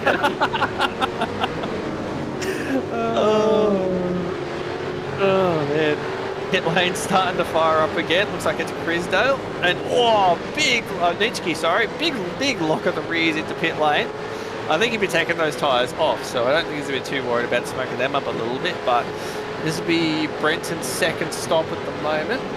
And word from the Frog Leap crew as well was that he was frustrated behind Greg Sharp, exceptionally frustrated, so I'm not surprised they undercut him here. Yeah, he'll want to be able to get a bit of clean air, hopefully. So this will be the second stop over and done with. I think David Nash is the other driver that has completed their second stop, so Nash is going to fall a little bit behind. Brenton O'Brien, another driver that's completed their second stop. Tim Nickel, I think, as well, another driver that's completed their second stop. So a few drivers have managed to get it over and done with. We're up on lap 31, so we're looking at about roughly, oh my god, my math is that bad, 19 laps roughly to go to the end of this one. So it's a big stint, but we did see about lap 20 in the opening stints as well. So the cars can do it. They will get there, but when we were sort of talking, especially at the start, about having track position and having tyre performance left at the end of the race as well. So can we cut to Travis Hunt? Can we cut to Travis Hunt, his YouTube camera at the moment, or his camera at the moment, because he's about to come into the pit lane. I really kind of want to watch how he looks like as he comes in and attacks his pit lane on screen from the Zoom feed. On the way in, how's the eyes? Looking down, grabs a gear, back down through, back to the limiter, pulls it up nice and his face doesn't change all that much, does it? It just did then. There's a little bit of a face change, but no, when he's in a bit of a battle pack, yeah, it's a concentration all the time. You can say that with a lot of people. Dave Kirby is another one as well. The facial expressions are just focused all the time. I can't look at my own facial expression when I'm racing. I've gone back and watched races with me in it, and I've had my camera going, and it's just like, I do this weird twitch thing. I don't, honestly, because I've raced karts all my life, I've never looked at myself while I'm racing. But when everyone started doing in-car cameras and I was putting mine on, I do this weird twitch thing, and I don't understand what it is. I can't figure it out. I don't know I'm doing it. But every time I watch a stream, I get subconscious about it because I'm like, I'm twitching again. I don't get it. How, I hate doing it. So for these guys to be able to, week in, week out, allow us to spectate while they're racing, I'm very appreciative on it because, yeah, I know I get self-conscious all the time every time I look at it. Anyway, Brett Nitschke is going to jump through the lane, and Greg Sharp's going to come back out ahead of him. So that did not work out the way that he wanted for Brett Nitschke, and he had a lot of fuel to try and catch back up. He took a light load at the first stop, and that means he had a heavy load to put through the fuel tank at that second stop. But, for Greg Sharp, gets back out ahead of Brent Nitschke, and Nitschke's going to roll up on him and just be frustrated again. The other one that's watching the Zoom feeds as well, I would never ever want to be on the end of a stare from Jason Fewens, because if there's someone who could burn a hole through the internet, Jason Fewens is one of them. So, yeah, I would not want to be stared at by Jason Fewens for too long. Jason's a nice bloke, though. He is lovely. Yeah. I'm just saying, if looks could kill, Jason Fewens would be the king of assassins guild, basically. And he's off the curb there too. He's a little bit. He's into the turn. Yeah, he's got the lean going as well. Bit of perspiration, bit of a think about it going down the straight as well. He looks calmer than usual tonight. That angle on that webcam's changed. Heading down into turn one, you can see the attitude on that car. The rear of it's just twitching all over the place. It is hard on the brakes. Go to a different camera angle at the moment. And now his mouth's hung open because he's focusing that intently. Have you ever seen Chaz? When he was doing this is a couple of years ago, but they were doing sim racing things, and Chaz possibly was doing it. Have you ever seen him as well? Because he does the same thing. His mouth hangs open the entire time when he's driving, and yeah, everyone's just like, wait, that's what he looks like inside the car. Like that's what he's doing. That's the strangest thing, because like sim racing is obviously a little bit different because we obviously don't have the helmets or anything else on. So it's such a unique position. We can actually sit there and watch people when they're driving, and it's quite crazy when you just look at what people do, facial expressions, how they react to things. It's quite a unique insight that we have in sim racing. You can't see that in real world motorsport. So yeah, it's something a little bit unique to us. Yeah, I forget to breathe when I'm in an intense battle. I actually stop breathing normally, which is a big problem because you need oxygen to focus and make sure you don't miss braking markers. So yeah, I have to focus on breathing whilst I'm trying to drive a race car. Is not an easy one. In the meantime, though, car on screen, Matt van der Kraan gets through the pit lane for his second stop. Remember, there was an extra little bit of fuel that he had to make the drop of in terms of that one. So now he's going to have to hard charge and see if he can find some time, because at the moment, Michael Taliancic, as it currently stands, is going to pop back out ahead of him. But Tally's closed in now on the rear bumper of Dan Hall. And Hall just had a big old wiggle as he got down through turn one. And it looked like it was when he went back to first gear as well. So something to sort of keep half an eye on is who's using first gear through turn one, because you can diff lock here on the downshift. If you're not matching those revs perfectly, there's a little bit of problem, and you can pick up an off track right there. And there'll be a few drivers that'll be starting to push towards that 17 instant point limit. Drivers that we have lost thus far, the 666 Chris Miller, 008 Blake Delaney is now done, and 050 Paul Warwick as well. So 3 fishy cars all done well before the finish line and well before the 75% marker. Yeah, that'll be unfortunate for him, especially Blake Delaney. He was sitting really good in the championship. Chris Miller, actually, I'm pretty sure he's fighting in that bubble pack as well to try and stay inside the top 20. So that'll be a big hit for both of those drivers as well. And obviously Paul Warwick is not had the greatest of seasons. Just again, one of those that's just unfortunately just wrong spot at the wrong time. He's not necessarily putting himself in any bad positions, just wrong place at the wrong time, and just I don't know. Look, whilst the ruling went his way, what benefit did he gain by pushing somebody, like really pinch them against the edge of the track? So that's one of those ones where mentally I leave a little bit more space because I'm the one that's always getting turned in that position. So if I was in his shoes, I would have a little bit more space. It's one of those ones where you go, the ruling went his way in terms of things, but yeah, I don't necessarily know that the strategy's gone his way in terms of it, because he's done. Now it's going to be a little bit of a split strategy as some of our cars are coming down the pit lane. Lob's continued on, so is Scotty Gamble. Ken Latta into the lane, recognises early on that he is going to get back out ahead of Scott Gamble.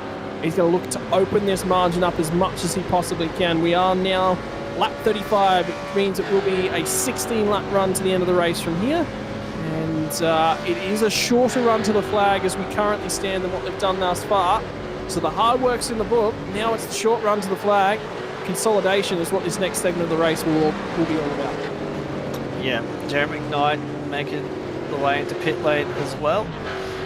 So we'll wait and see these ones. Rick Seabrook, Jason Fewens also pitted as well. So Ken Latta already on the move. That was a 25-second pit stop.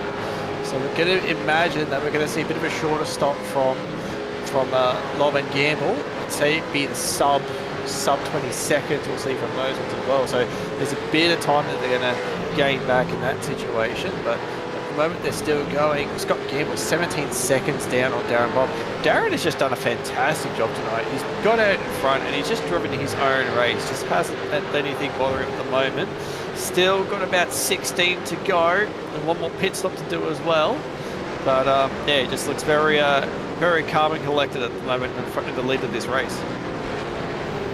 Oh boy, the YouTube chat always it's always entertaining to watch. I love the comments that keep coming in as well. Some drivers wear mouth guards to make sure they don't bite their own mouth. Yep, bit my own tongue whilst I've been racing as well. Done that before. Guarantee you'd say the same sort of thing, Nez. It's definitely one of those things that can happen. In the meantime though, finally gets some airtime as the driver of the 099 started to close up in on some lapped traffic, so that'll be something that's worthwhile keeping half an eye on. Craig Friend just chiped up as well. Bruce Tannock is lapped car at the moment that Craig Friend is trying to navigate, and that's certainly going to be causing him some drama. Bruce is a lap down. Gamble's in the pits as well. Sorry, just quickly noticed there. So Gamble's taking his pit stop. So this actually might be interesting to actually have a look at to see where he comes out with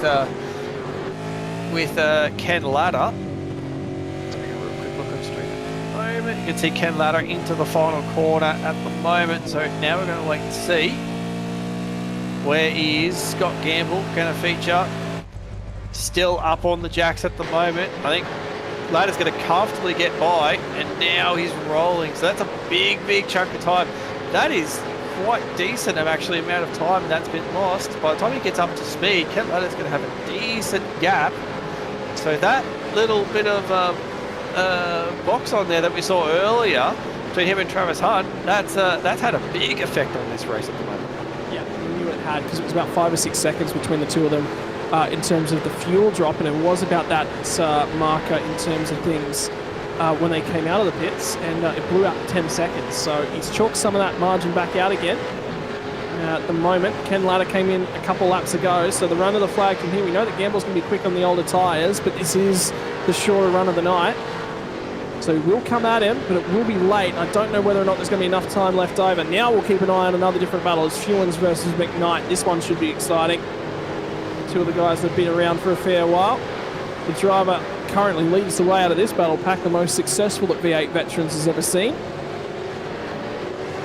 And the most experienced as well. Is it 7 titles? Jamie McKnight, what? I can't remember. There was a decent number from memory.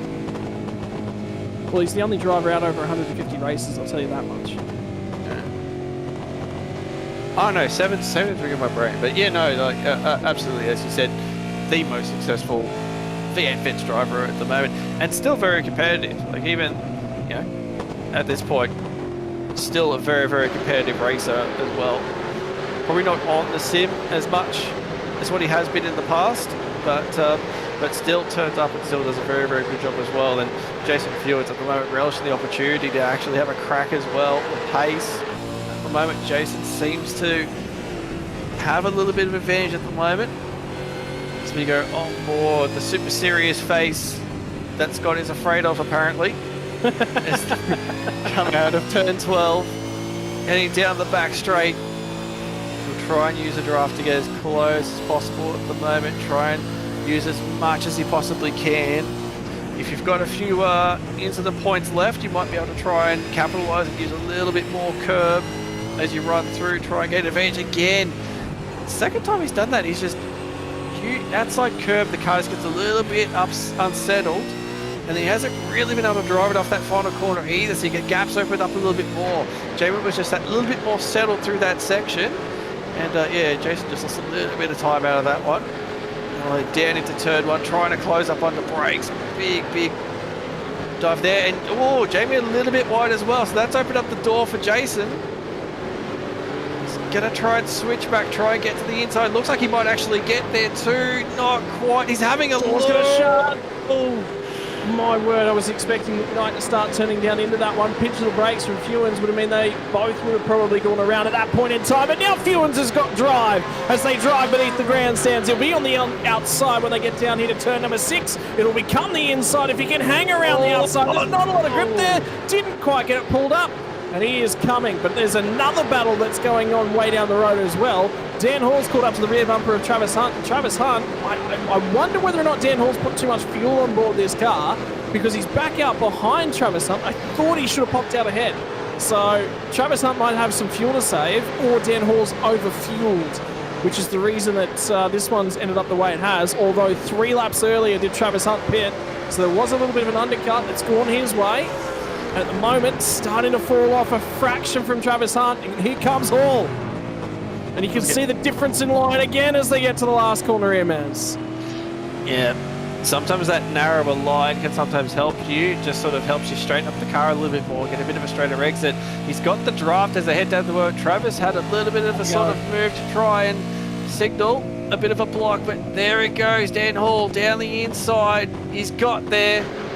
They're alongside Travis going well wide. If he can get the drive off the corner, he's still there. Oh, he's going to give him a touch-up, just a little bit of a rub, but now out the other side. Dan Hall gets the job done, and there was a slight grimace there from Travis Hunt, who sort of said, yeah, maybe I shouldn't have been there. Still alongside, though, through turn 3, down through turn 4, and Hall's going to get the car straightened up. Job done. Up to P number 6, and Michael Talianchev's still yet to pit. He's the only driver to continue going on at this stage of the race, running extremely long up front. Yeah, going very long, but he will have the tyre advantage coming into this one. But I don't think this battle between Dan Hall and Travis Hunt's over yet. Already Dan Hall going defensive. Doesn't want to let Travis Hunt have a look there. He'll hold into the position as they head into the hairpin. A little bit wide of the apex, gets it turned. Coming off the corner, a little bit of slide off the corner, really working those rear tyres at the moment. And they'll head through the Schumacher S's, using all the curb he possibly can, try to get the best run through the corner. He's lost a little bit. You can see there's a little bit of grimace there as well, so maybe he's sort of realising. Was that cramp? He adjusted his leg. It was something he wasn't happy with on the right-hand side of his body. So whether or not, a little bit of nerve pinch, a little bit of feeling loss on that right-hand side of the body, and adjusted the leg as they got down to the braking zone. So I wonder whether or not there's something physical going on there for Travis Hunt there tonight. Yeah. Cannot actually understate that a lot. It's maybe something we don't talk about a whole lot. I think there was an off track there because there was another grimace, but yeah, something that probably doesn't get spoken about a lot in sim racing is that it genuinely is, and there's another grimace, but yeah, genuinely, your body can get sore. Seat position and where you got your seat, your pedals, and your steering wheel is super critical, because if you're in the wrong position, you can easily get sore, especially if you do significant long races, like 250k races. You can get significant soreness and pain. And I think it's something that's probably not really spoken about enough in sim racing. Is make sure that all your stuff is in the right position and you're comfortable in it, because believe it or not, you can actually do yourself some injuries in sim racing, especially if you don't have everything set up right for your body. Well, just this one coming in, and now this is a reference I found out about last night, by the way. Jake Burton, who is on commentary for the Logitech Pro Invitational Series, was as an expert last night. Apparently, used to say, "Can I get a Stenny check?" referencing to Kurt Stenberg back in the old Scotts days. Was looking to get a Kurt Stenberg update at any stage of the piece. Well, his teammates, not teammate, sorry, my apologies, but Brady Baldwin's jumped on board. Can we get a tally check? So that might become Brady Baldwin's new comment throughout the piece of things. Can we get a tally check? He's running out front. He's in the pit lane this time by. So there's your tally update, and it might be a perfect opportunity for a tally check-in, as we'll see where he pops out in terms of things. Still not down and into his stall. And Chad Lewis has an exceptionally short pit lane transit time. Something's going on there for Chad. I really want to see. I think it's a good conclusion. Ken will pop out in front. I want to see where Scott Gamble pops out, because there you go. Yep, there's ladder, ball clear. Now wait and see. Talianchic's only just rolling, and Gamble's gone. That's it. So he's going to drop down a bit. Vanderkar gets in. Vanderkar as well. That was also thinking about as well, because Vanderkar was not far off this battle. Dan Hall not quite going to get there. So maybe you'll get your wish. Maybe we'll see Matt Vanderkar. There is not long left to run at this race at all. When we look at that lap 40, so it'll be about 10 laps to go, 11 laps to go. maybe you might get your wish, you might see Matt Vanderkruijt get the elbows out with Taliantic. Well, this will have championship implications as well. So for both of these guys, this could be Matt Vanderkruijt sticking enough points in the bank to go, yeah, I've probably got third place locked up. So this is relevant. And think back a couple of weeks ago to Zandvoort when these two come together and both of them went tumbling through the order. Yeah, something to think about. But we'll wait and see. On track at the moment, we've got a big battle going on here. Heading down into turn one, Nickel Queen. Oh, Scotty McCune in the middle of the wall. And now it's going to be trying to pull that car up as they get down to the exit. Chris Dale's got the spot, but got it for now. Ran it very deep at turn number one, and now it's going to be trying to fight it back around the outside for Scott McCune, who lost the spot, and he's lost a boatload tonight because of that speeding on pit lane entry. It could have been top 10. Instead, it's barely hanging on to inside the top 30. He's still going to keep harassing the rear bumper of Crisdale, though. Give him something to worry about.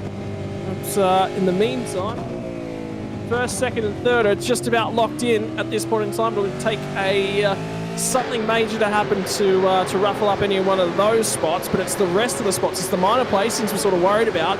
Travis Hunt's still managing to hang on to Dan Hall at this point in time. Craig Friends dropped off to the tune of about 4 seconds behind them. And there'll be words with Bruce Tannock about that one. Here comes Taliantic. Didn't wait too long. He is going to fight this one as Matt Vanderkruijt, but again, Tally got down the inside. He's got fresh rubber on. And, yeah, job done. Well, he did get the elbows out, did make him fight it. Oh, Scotty Van Loon off track. Oh, a lot of damage to the front of that car. I think all he had was missing a bonnet. But something else has really gone in. He is struggling to get this thing back to pit lane. He's staying off the track. He's actually said to race control he's staying off the track. He's just limping back to pit lane. There is no attempt to try and rejoin the racing surface and impact somebody else's race. So he is staying as far out of everyone else's way as he possibly can. And that is why. Oh, that is a big hit. And the car was pointed to the left as he stepped off the curb up here. Still pointed to the left, a little bit of a slide, slightly corrected it, and then it bit. Oh, that started sliding. As soon as he's grabbed that curb, that's when it started sliding. And yeah, it just never stopped sliding at that point. So, tell you what, he's lucky he hasn't blown the motor on that one too, because that was a heavy hit into that wall.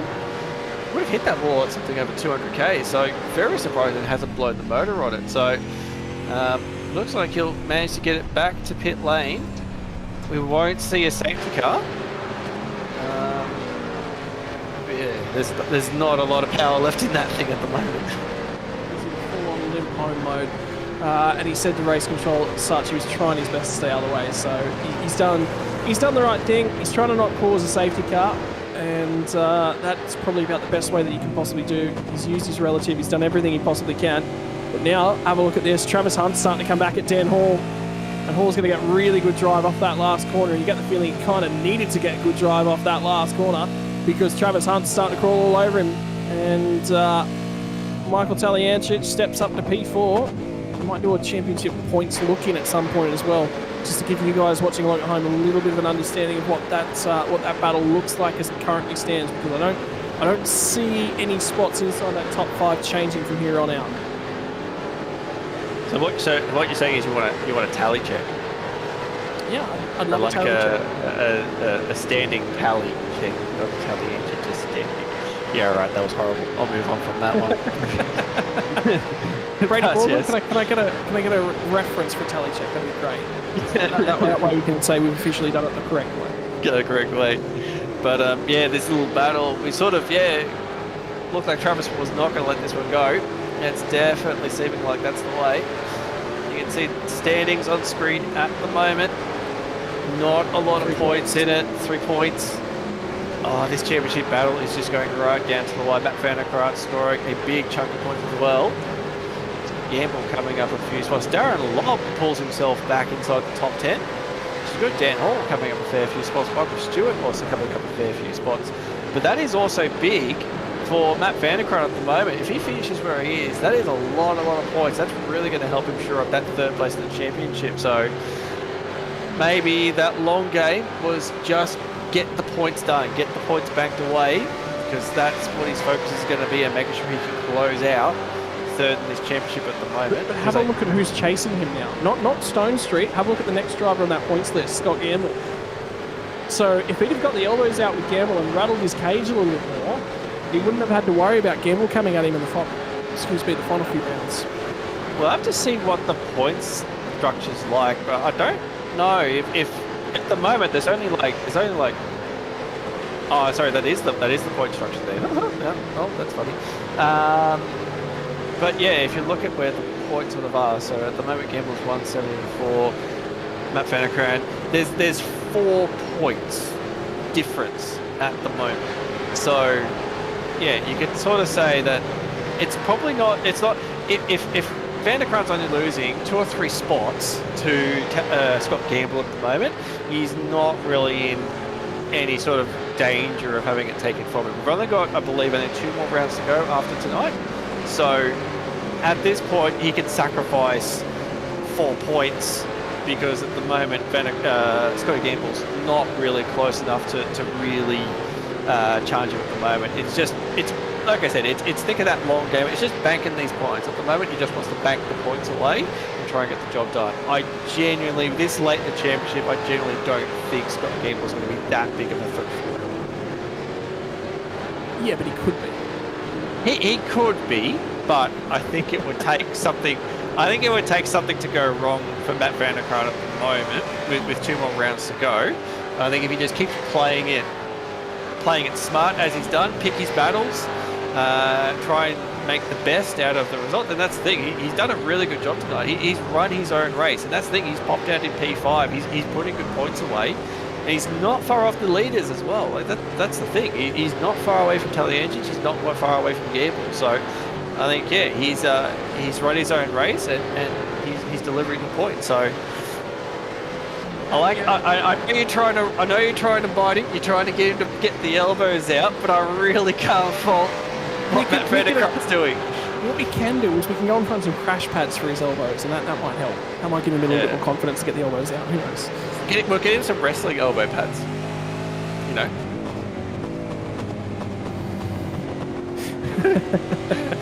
I think the silence is all we needed, I think, in that one. Yeah. Anyway, it's still chilling out in terms of racing at this point in time.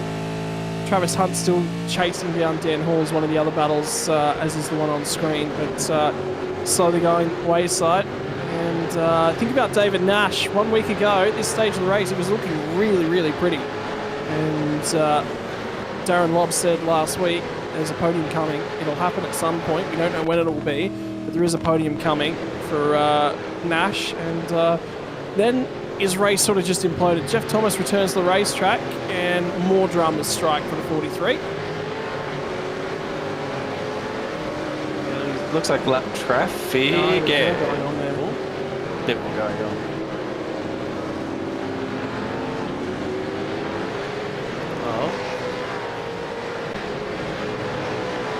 Seems to be, well, not sure what 100% we think. We think it might be lap traffic, but we also might think that maybe something else might be at play as well. So keep an eye on that. But David Nash at the moment sitting in P19. Brenton Nitschke at the moment. Robert Griffiths. The battle for 15th and 16th. This is staying in the top 15. So Robert Griffiths just chipping away at the moment, looking for an opportunity to grab another spot. Look at their lap times. That last lap, Nitschke was actually a little bit quicker that last time by around, but this lap definitely's gone the way of Robert Griffiths. He's starting to really close up on the rear of that car. There's about 6 laps left to go in this one. I think I've just spotted something, guys. David Nash has taken a ton of time out of David Kirby. He took a second out of him on the last lap. He's taken 3 or 4 tenths out of him on this lap. I think Kirby might be short on fuel, sitting down at 18, because to lose those sort of chunks of time late on consistently says there are a lot of damage on that car at the moment, but you are right. That last lap was a 57.7 compared to a 56.7. So yeah, that's a lot of time being lost there. It's better 56.9, so we took a mistake on the previous lap. I was sitting there going, that's a lot. If he's saving that aggressively, he can still make it. There's still enough time to put enough fuel back in the tank, put him in the window. But Nash is now within the second, so he'll start to be receiving the effect of that dirty air. But at the same time, straight line speed will be improving for the 911. Could be an opportunity to go and nick P18 late in the race as well. And that battle between Fuelens and McKnight still hasn't resolved itself, by the way. Those next two cars in the road are those guys. Yeah, that'll keep going.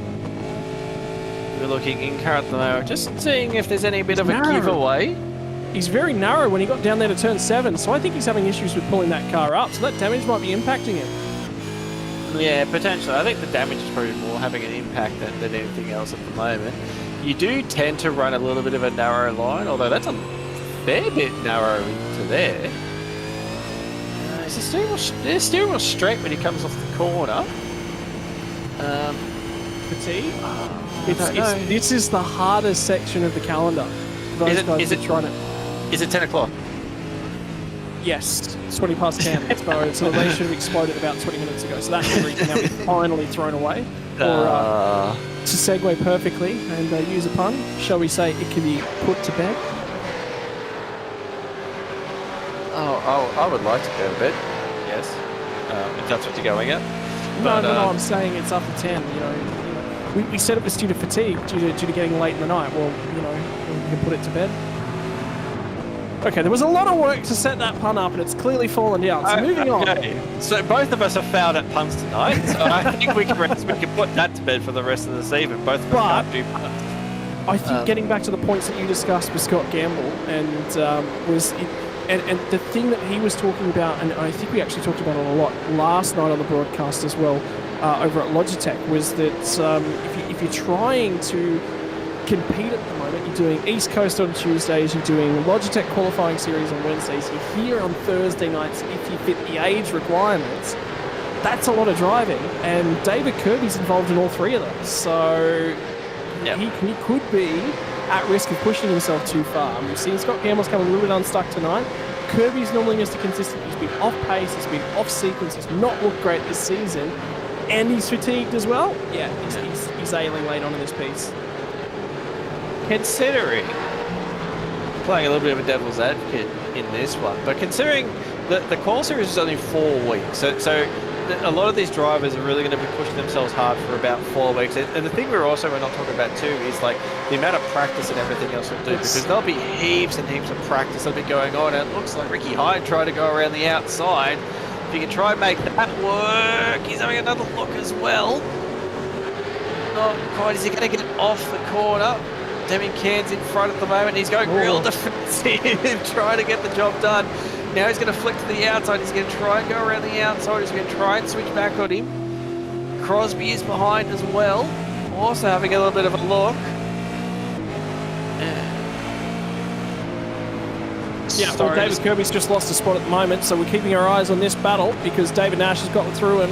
So that one has now resolved itself. So now our eyes will turn to this one, because Ricky Hyde, Damien Cairns and Crosby are all sort of locked together as the Bulls pull their horns out and start to charge at one another. At the moment, Cairns leads the way, but Hyde is closing. He's coming at him. He's got the run here. Cairns is going to cover it yet again to the inside. He's going to be alongside. They're even on the run to the chicane. Nose ahead for Ricky Hyde. Backs out yet again. That's going to provide a little bit of an opportunity for Darren Crosby, who's going to try and buy into the argument now. I was going to say, if they're going to try and run side by side through that chicane, I don't know how that's going to work. It is definitely one lane through there, but it still worked out. He's got a really good run off the final quarter. Look at that draft. The damage on the front of Kansas' car must be slowing him up. And there he is. Cairns backing right out of it. You can see he's dropped back. And even Crosby's going to actually have a go as well. He'll get that job done too. So Cairns has seen the writing on the wall and just thought, you know what? I might let you two go and carry on down the road. So the battle between Crosby and Ricky Hyde will continue. By the way, I think David Nash is actually going to catch Jason Fuelens in the last lap of the race. So he's not done. He's got a lot of pace at the moment. So that one's not done either. So now this battle becomes interesting as it starts to line up the timing. So that's the change of positions. It was Kirby who got the slowdown through this section of the track last time by. Open the door. And now is opportunity for David Nash. He's taken another half second out of the guys up ahead of him on this lap, so he is moving. There is an opportunity here. Whether or not Fewens might be saving, or he's struggling to get the front tyres underneath him as this stint's gone on. And it was half a second last time by. That's going to put him just short. But he will get the toe on that last lap, and that will present half an opportunity. But last time by, he had to overtake David Kirby, and that did cost him some time. So let's get the stripe this time by and see whether or not David Nash can respond. And Fewens is closing in on McKnight up ahead. So that one's not done either. Quite a few little battles that are... oh, I think I'm losing my voice. Going croaky. But yeah, there are quite a few little battles going on at the moment. So that obviously one you just mentioned, Jeremy McKnight, Jason Fewens, that's been boiling in the background. Jason's definitely been sort of knocking on the door, trying to get past, but hasn't quite been able to do it. Now, lap 48, they've got not long to go. So if Fewens is going to get that job done, he's really going to have to get onto it. And that might invite David Nash into this little battle as well. But Kirby's not letting him go. He's definitely sticking in the draft at the moment and going with him. But yeah, on screen we're just watching this battle now. Jason Fewens out of turn 12, I believe, heading down the straight. You can see Jeremy Knight heading it wide, trying to get the straightest possible run into the corner. Two different lines into the corner. Oh, bit of a slide for both of them actually. Jason Fewens had a slide going into the corner. Jamie had a little bit of a slide in the middle of it. So it's neutralised that little bit of a battle there. So both of these guys are trying to use every little bit of tight bit of tyre that they've got left. This is battling. Might be a bit for the minor place, but they're still battling hard for them. Yep. More positions battle up and down the field as well. So we're having a look at the intervals now on the left-hand side of things, and Robbie Griffith and Nitschke. Nitschke's got the lead of this one at the moment, and as they come back down to the start-finish line, there'll be 2 laps left to run for these guys this time by. And time's starting to run out for a number of drivers. I tell you what, Fewens and McKnight, we're going to have to keep half an eye on this one and that battle. There's quite a few battles now starting to come under fire as Nitschke covers to the inside. Just needed to close the room up. Make sure there was no opportunity presented at turn 1. And now trying to straighten it up and get a little bit of a drive off turn 1 into turn 2. The line's good from Robbie Griffiths. He's going to have real good apex speed. He's going to have great apex speed. Nearly opens the door as they get down to turn number 3 as well. Yeah, it's all over the rear bumper now. You can try and get out of here as well. A little bit of a twitch from Nitschke, so Nitschke's really asking a lot of the rear tyres at the moment. Robbie's just slowly setting this one up. And a bit further, we've also got this battle as well. Stone Street and Greg Sharp at the moment. Greg having a really, really good run tonight, just outside the top 10. And it's really showing he's got some good pace tonight. Stone Street just hanging in there, just inside, just outside. But then we've also got this battle that's just been brought to our attention. Half a second between Dan Hall and Talliancic. And, oh, look at the last lap from Talliancic to 59.7. So Talliancic has lost a lot of time. In the last section, so it's a chicane. So he would have had an issue with the chicane, and then he would have had an issue. And now the other point that might be worth noting is how many incident points do these guys have as they get to the last corner, and Dan Hall decides to show the nose. Tally got a wiggle on in the middle of the corner. Now Hall's going to try and get the power back down. This might change the championship standings because remember, Talliancic leads the way. He loses one more spot. It's going to be a 1-point battle as we head to round number 9. And now Dan Hall recognises there's an opportunity on the last lap of the race. Does pull down the inside. Tally has a big old wiggle at the apex. Doesn't get it squared off. The white flag is in the air. There is 1 lap left to run. And Dan Hall is shaping up to get into this battle. And Tally's nearly gone missing as well in the last 5 or so minutes of this race. He was a mile out of these guys. No reason he should be anywhere near close. And if he's tied on incident points, now all of a sudden, he's opened the door. I was going to say, something is going on for Talliancic. To lose that much pace at this point in the race, something funny is really going on. It's rolling. He's rolling.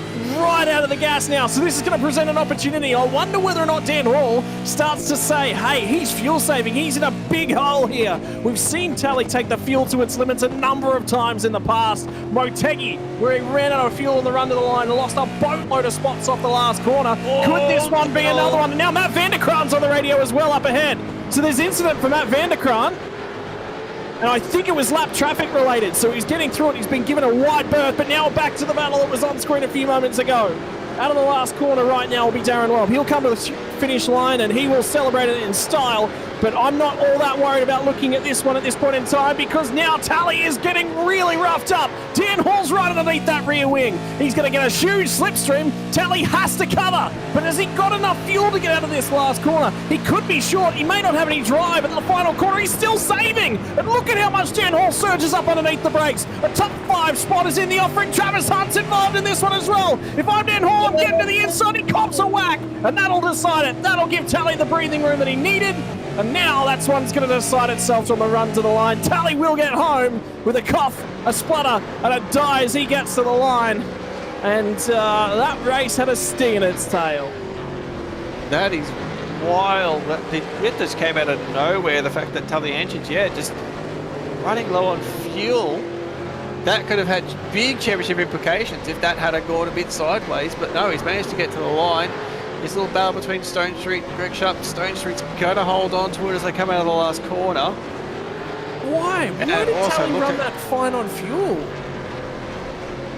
There's a big question to be answered there as well, as David Nash does get home in front of Dave Kirby. Didn't quite get up far enough. Scott McCune on the recovery effort down the inside of the chicane will get the spot away. So McCune will advance one more spot. Sits in P24 as he crosses the line, gets the one away from Rick Vigor. Race number 8 of the V8 Veterans season number 18 in the books. And the results finally coming in for the final few cars at the tail end of the lap. Yep. We'll sit and wonder because that's the race has sort of changed quite a bit in just that short amount of time. So yeah, no idea what's happened there. This race has left us scratching our heads a little bit. There's a few things that have happened through this race that we're sort of wondering about, and I think there might be a few questions just coming out of this round about what's going on. Well, we're just waiting on a couple cars to finally cross the start-finish line and finish their final lap of the race, and there were a couple of them that were dangling down at the tail end of the field. But for the meantime, race is in the books. Darren Lobb, your winner from Ken Latta from Scott Gamble. And Tally nearly lost some more points and slipped outside the top 5. And, well, that came out of somewhere. I was not expecting that to get spicy. It was dribbling out to be a little bit of a snore towards the tail end of that race. And all of a sudden, somebody threw some spice into the Vindaloo.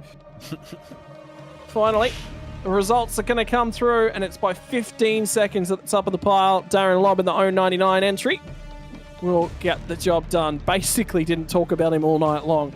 Ken Latta ran a nice clean race and crucially stayed clean in that middle stint. That was the key stint. That was the key for finishing second on the road. Scott Gamble will look around him and say what might have been if he was a bit better friends with Travis Hunt.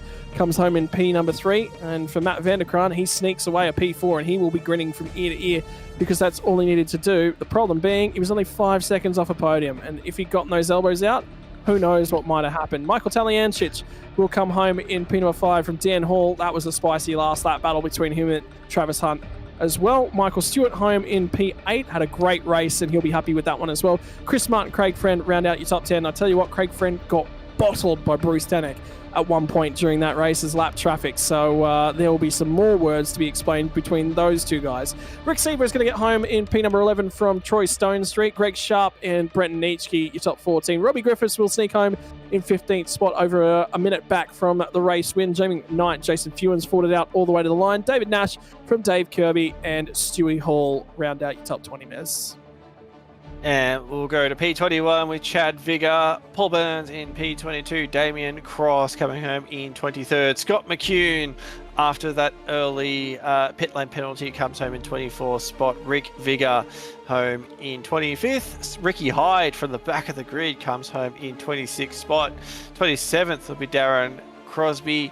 Damien Cairns from the pit lane coming home in 28th place. Brenton O'Brien managed to cover a few spots as well, up into P29. Steve Kennedy home in P30. P31, Chris Blanchard ended up dropping a few spots actually in that one as well. Robert Crisdell coming home in P32, and we start seeing the lap down traffic. Tim Nicol home in 33rd. 34th went to Michael Quain. Chad Lewis home in 35th spot. Mario Reale home in 36th.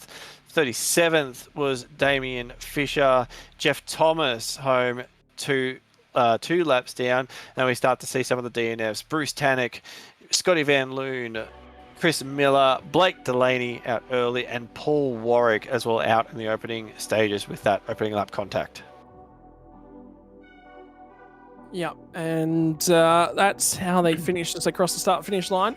It's been a long night at the office, so we'll jump through these podium interviews nice and quickly. We'll start from the bottom end of the podium and work our way up here tonight, because that's who we've got ready to chat to us nice and early. And Scotty Gamble was just in the middle of a conversation with Ken Ladder that we've interrupted, mate.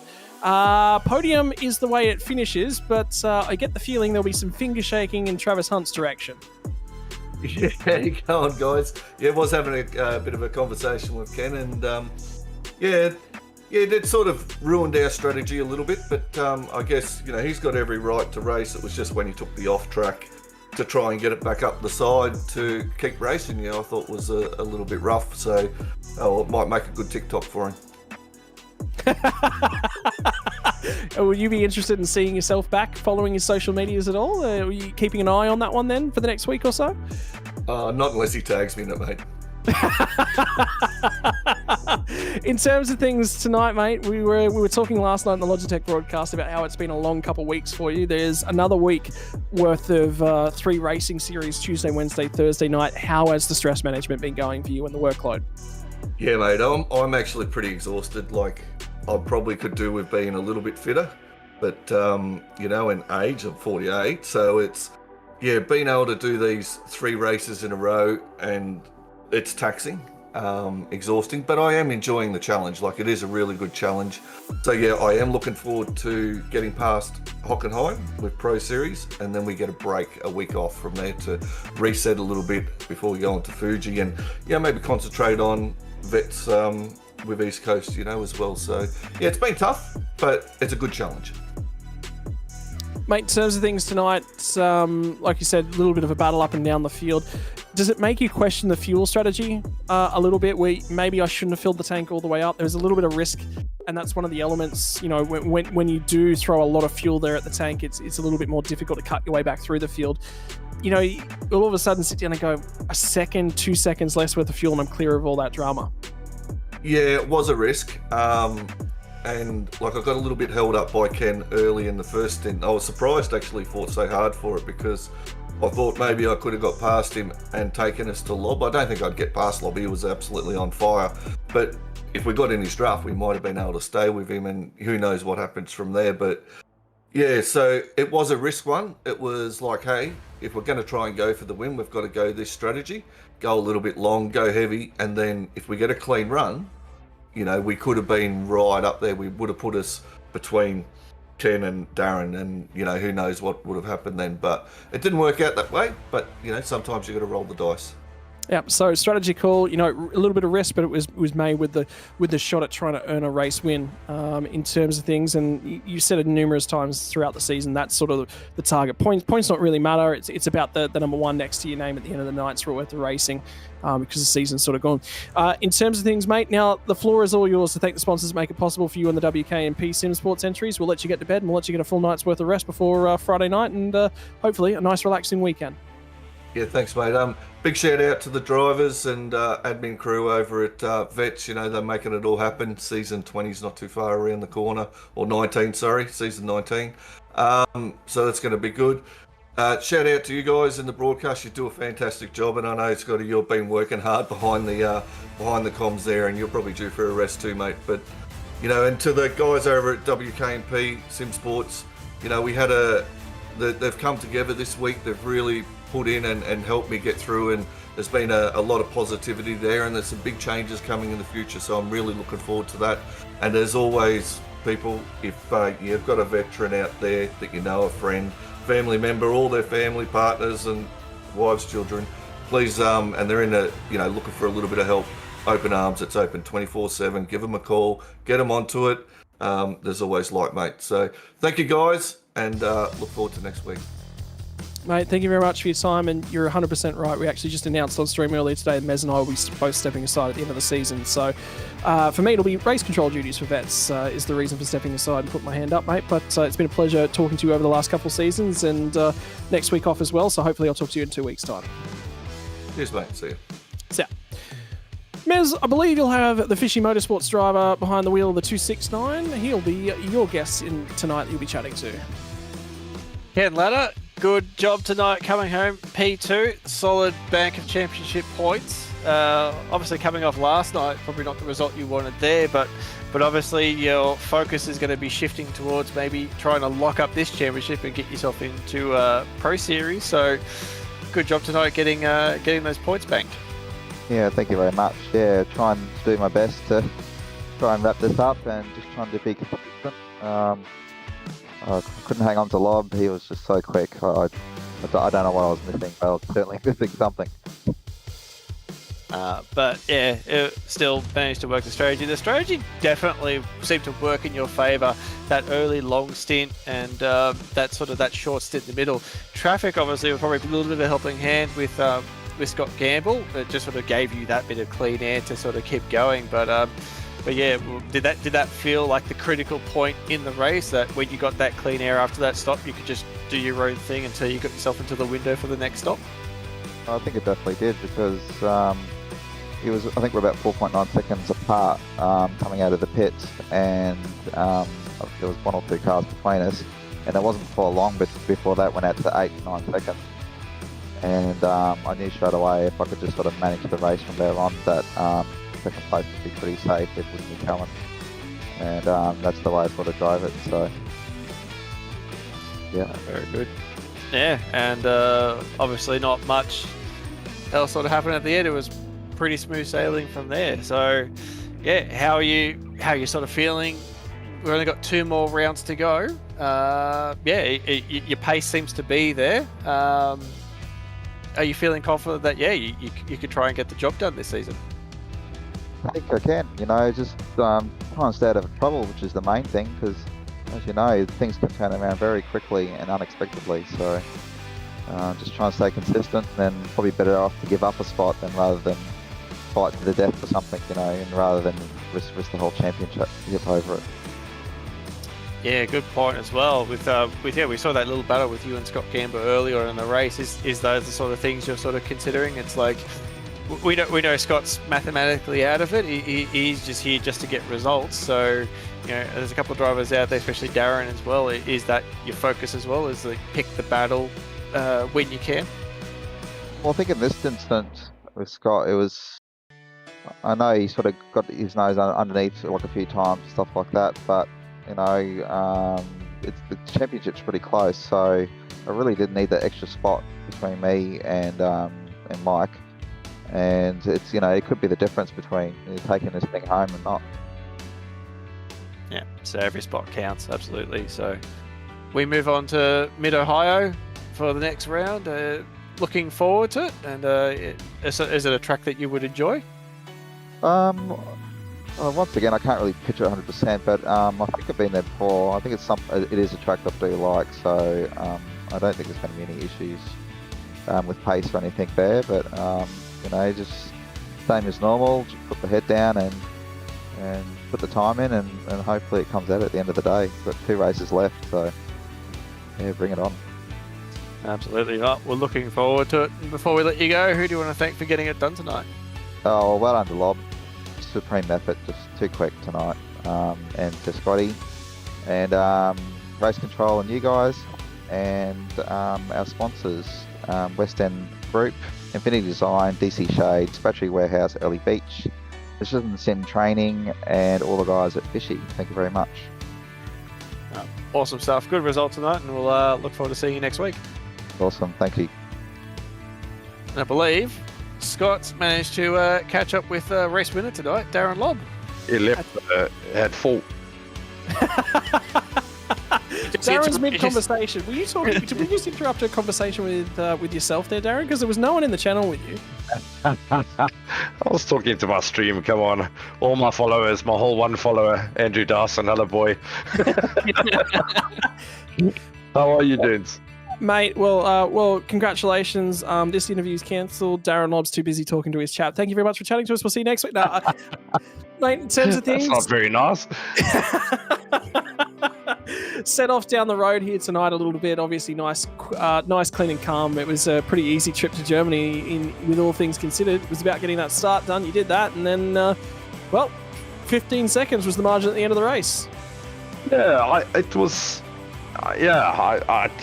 said to you guys last week, it's a track that I really enjoy, and I think it's quite a driver's track. And with it being a long lap, it's pretty important to keep tyres underneath you and that sort of thing. And it's probably the first time this season that before a Wednesday night or Tuesday night I've managed to get some laps in. So I had a good crack at the New Zealand Supercars NZ race on Tuesday night. It was great fun, and I think if anything, it just taught me how to kind of keep the tyres in check, because outside of the first 3 laps, the car got really, really difficult to drive in certain places. Like trying to get it stopped and turned in for turn 3 without it getting into like this weird 4-wheel drift that you only ever get in sim racing. I at least knew what to expect. So yeah, I saw initially that I didn't go as hard as I wanted to go on the first lap because I didn't think I was going to break the draft with Ken. But as I saw that gap kind of creep him up and 0.1, 0.2 every lap, I thought, shit, I've probably got a good chance to break the draft. And yeah, relatively boring after that. Mate, in terms of things, it's another win chalked up in terms of the books. Final 2 tracks. Not going to be easy. We've sort of done the hard work already thus far, but with the final 2 races being from Mid-Ohio next week and then Mugello is going to be a really, really interesting one, a track that you sort of haven't been to thus far. Are you confident? Mid-Ohio is a really technical track where you've got to be precise with every press of the pedal, every turn of the steering wheel. Is it one of those tracks where you'll hold back just a fraction? You just got to really make sure you make a solid get-go, and any mistake is basically the fence around there as well. Scotty, you're going to love my response to this, but I'm unfortunately away on business next week Thursday, so I ain't going to be doing any laps. I ain't going to be doing any laps at Mid-Ohio, which is a pity, because it's actually, I quite enjoy the track. I don't know if I've ever driven a supercar there. I think it's going to be hell of a challenging in a supercar. So it's a little bit like Mosport. It's kind of one of those that it's really rewarding when you string, a good race together. But I think it's going to be pretty hellish practicing and trying to get a quali lap together. But yeah, unfortunately, business calls next week, and there's a very small possibility I'll be home in Auckland on the Thursday night. But I'm probably resigned to the fact that I'll be a spectator, beer in hand spectator, watching it on a computer somewhere. We've already debated it. I mean, I won't be in attendance next week, so you get to listen to some of Mazomo's lovely tones in charge of things next week, mate. Other than that, thank you very much for joining us. Who are the sponsors that make it possible for you? And P1 next to his name, although the graphics don't want to work all that well for us here tonight, mate. Who have you got to thank? Big thanks to Dasa, just jumping in, keeping me company during that. Bruce and Ashwin stream. Or at least in Disco, and yeah, Team DPR and my sponsor Barry Manon. And then big thank you to you guys again, week after week. I'll stop thanking you guys at some stage, I think, but I'll look forward to going back and watching this one. All right, mate, thank you very much for your time, and hopefully I'll get to see you in 2 weeks' time. And thank you very much for dropping in and saying hello yet again. Look forward to it. Have a good break next week. See you then.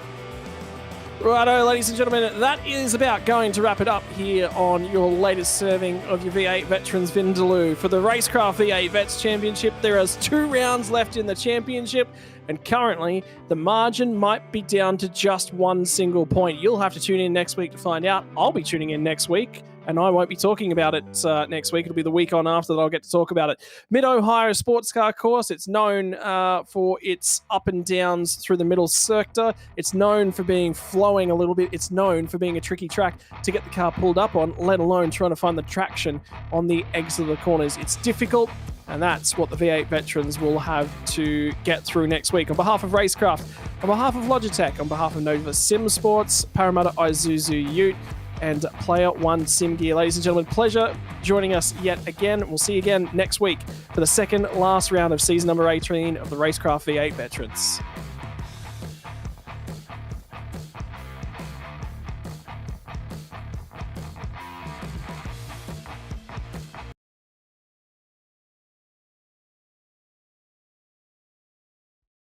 Racing isn't easy, but experiencing it is. iRacing puts you in the driver's seat with the industry's leading sim racing game. Drive on laser scan replicas of the greatest racing circuits from around the world. Go head to head against other drivers chosen by skill-based matchmaking to ensure competitive racing at every level. Compete across all your favorite series. In officially licensed cars, engineered to deliver the most accurate driving experience possible.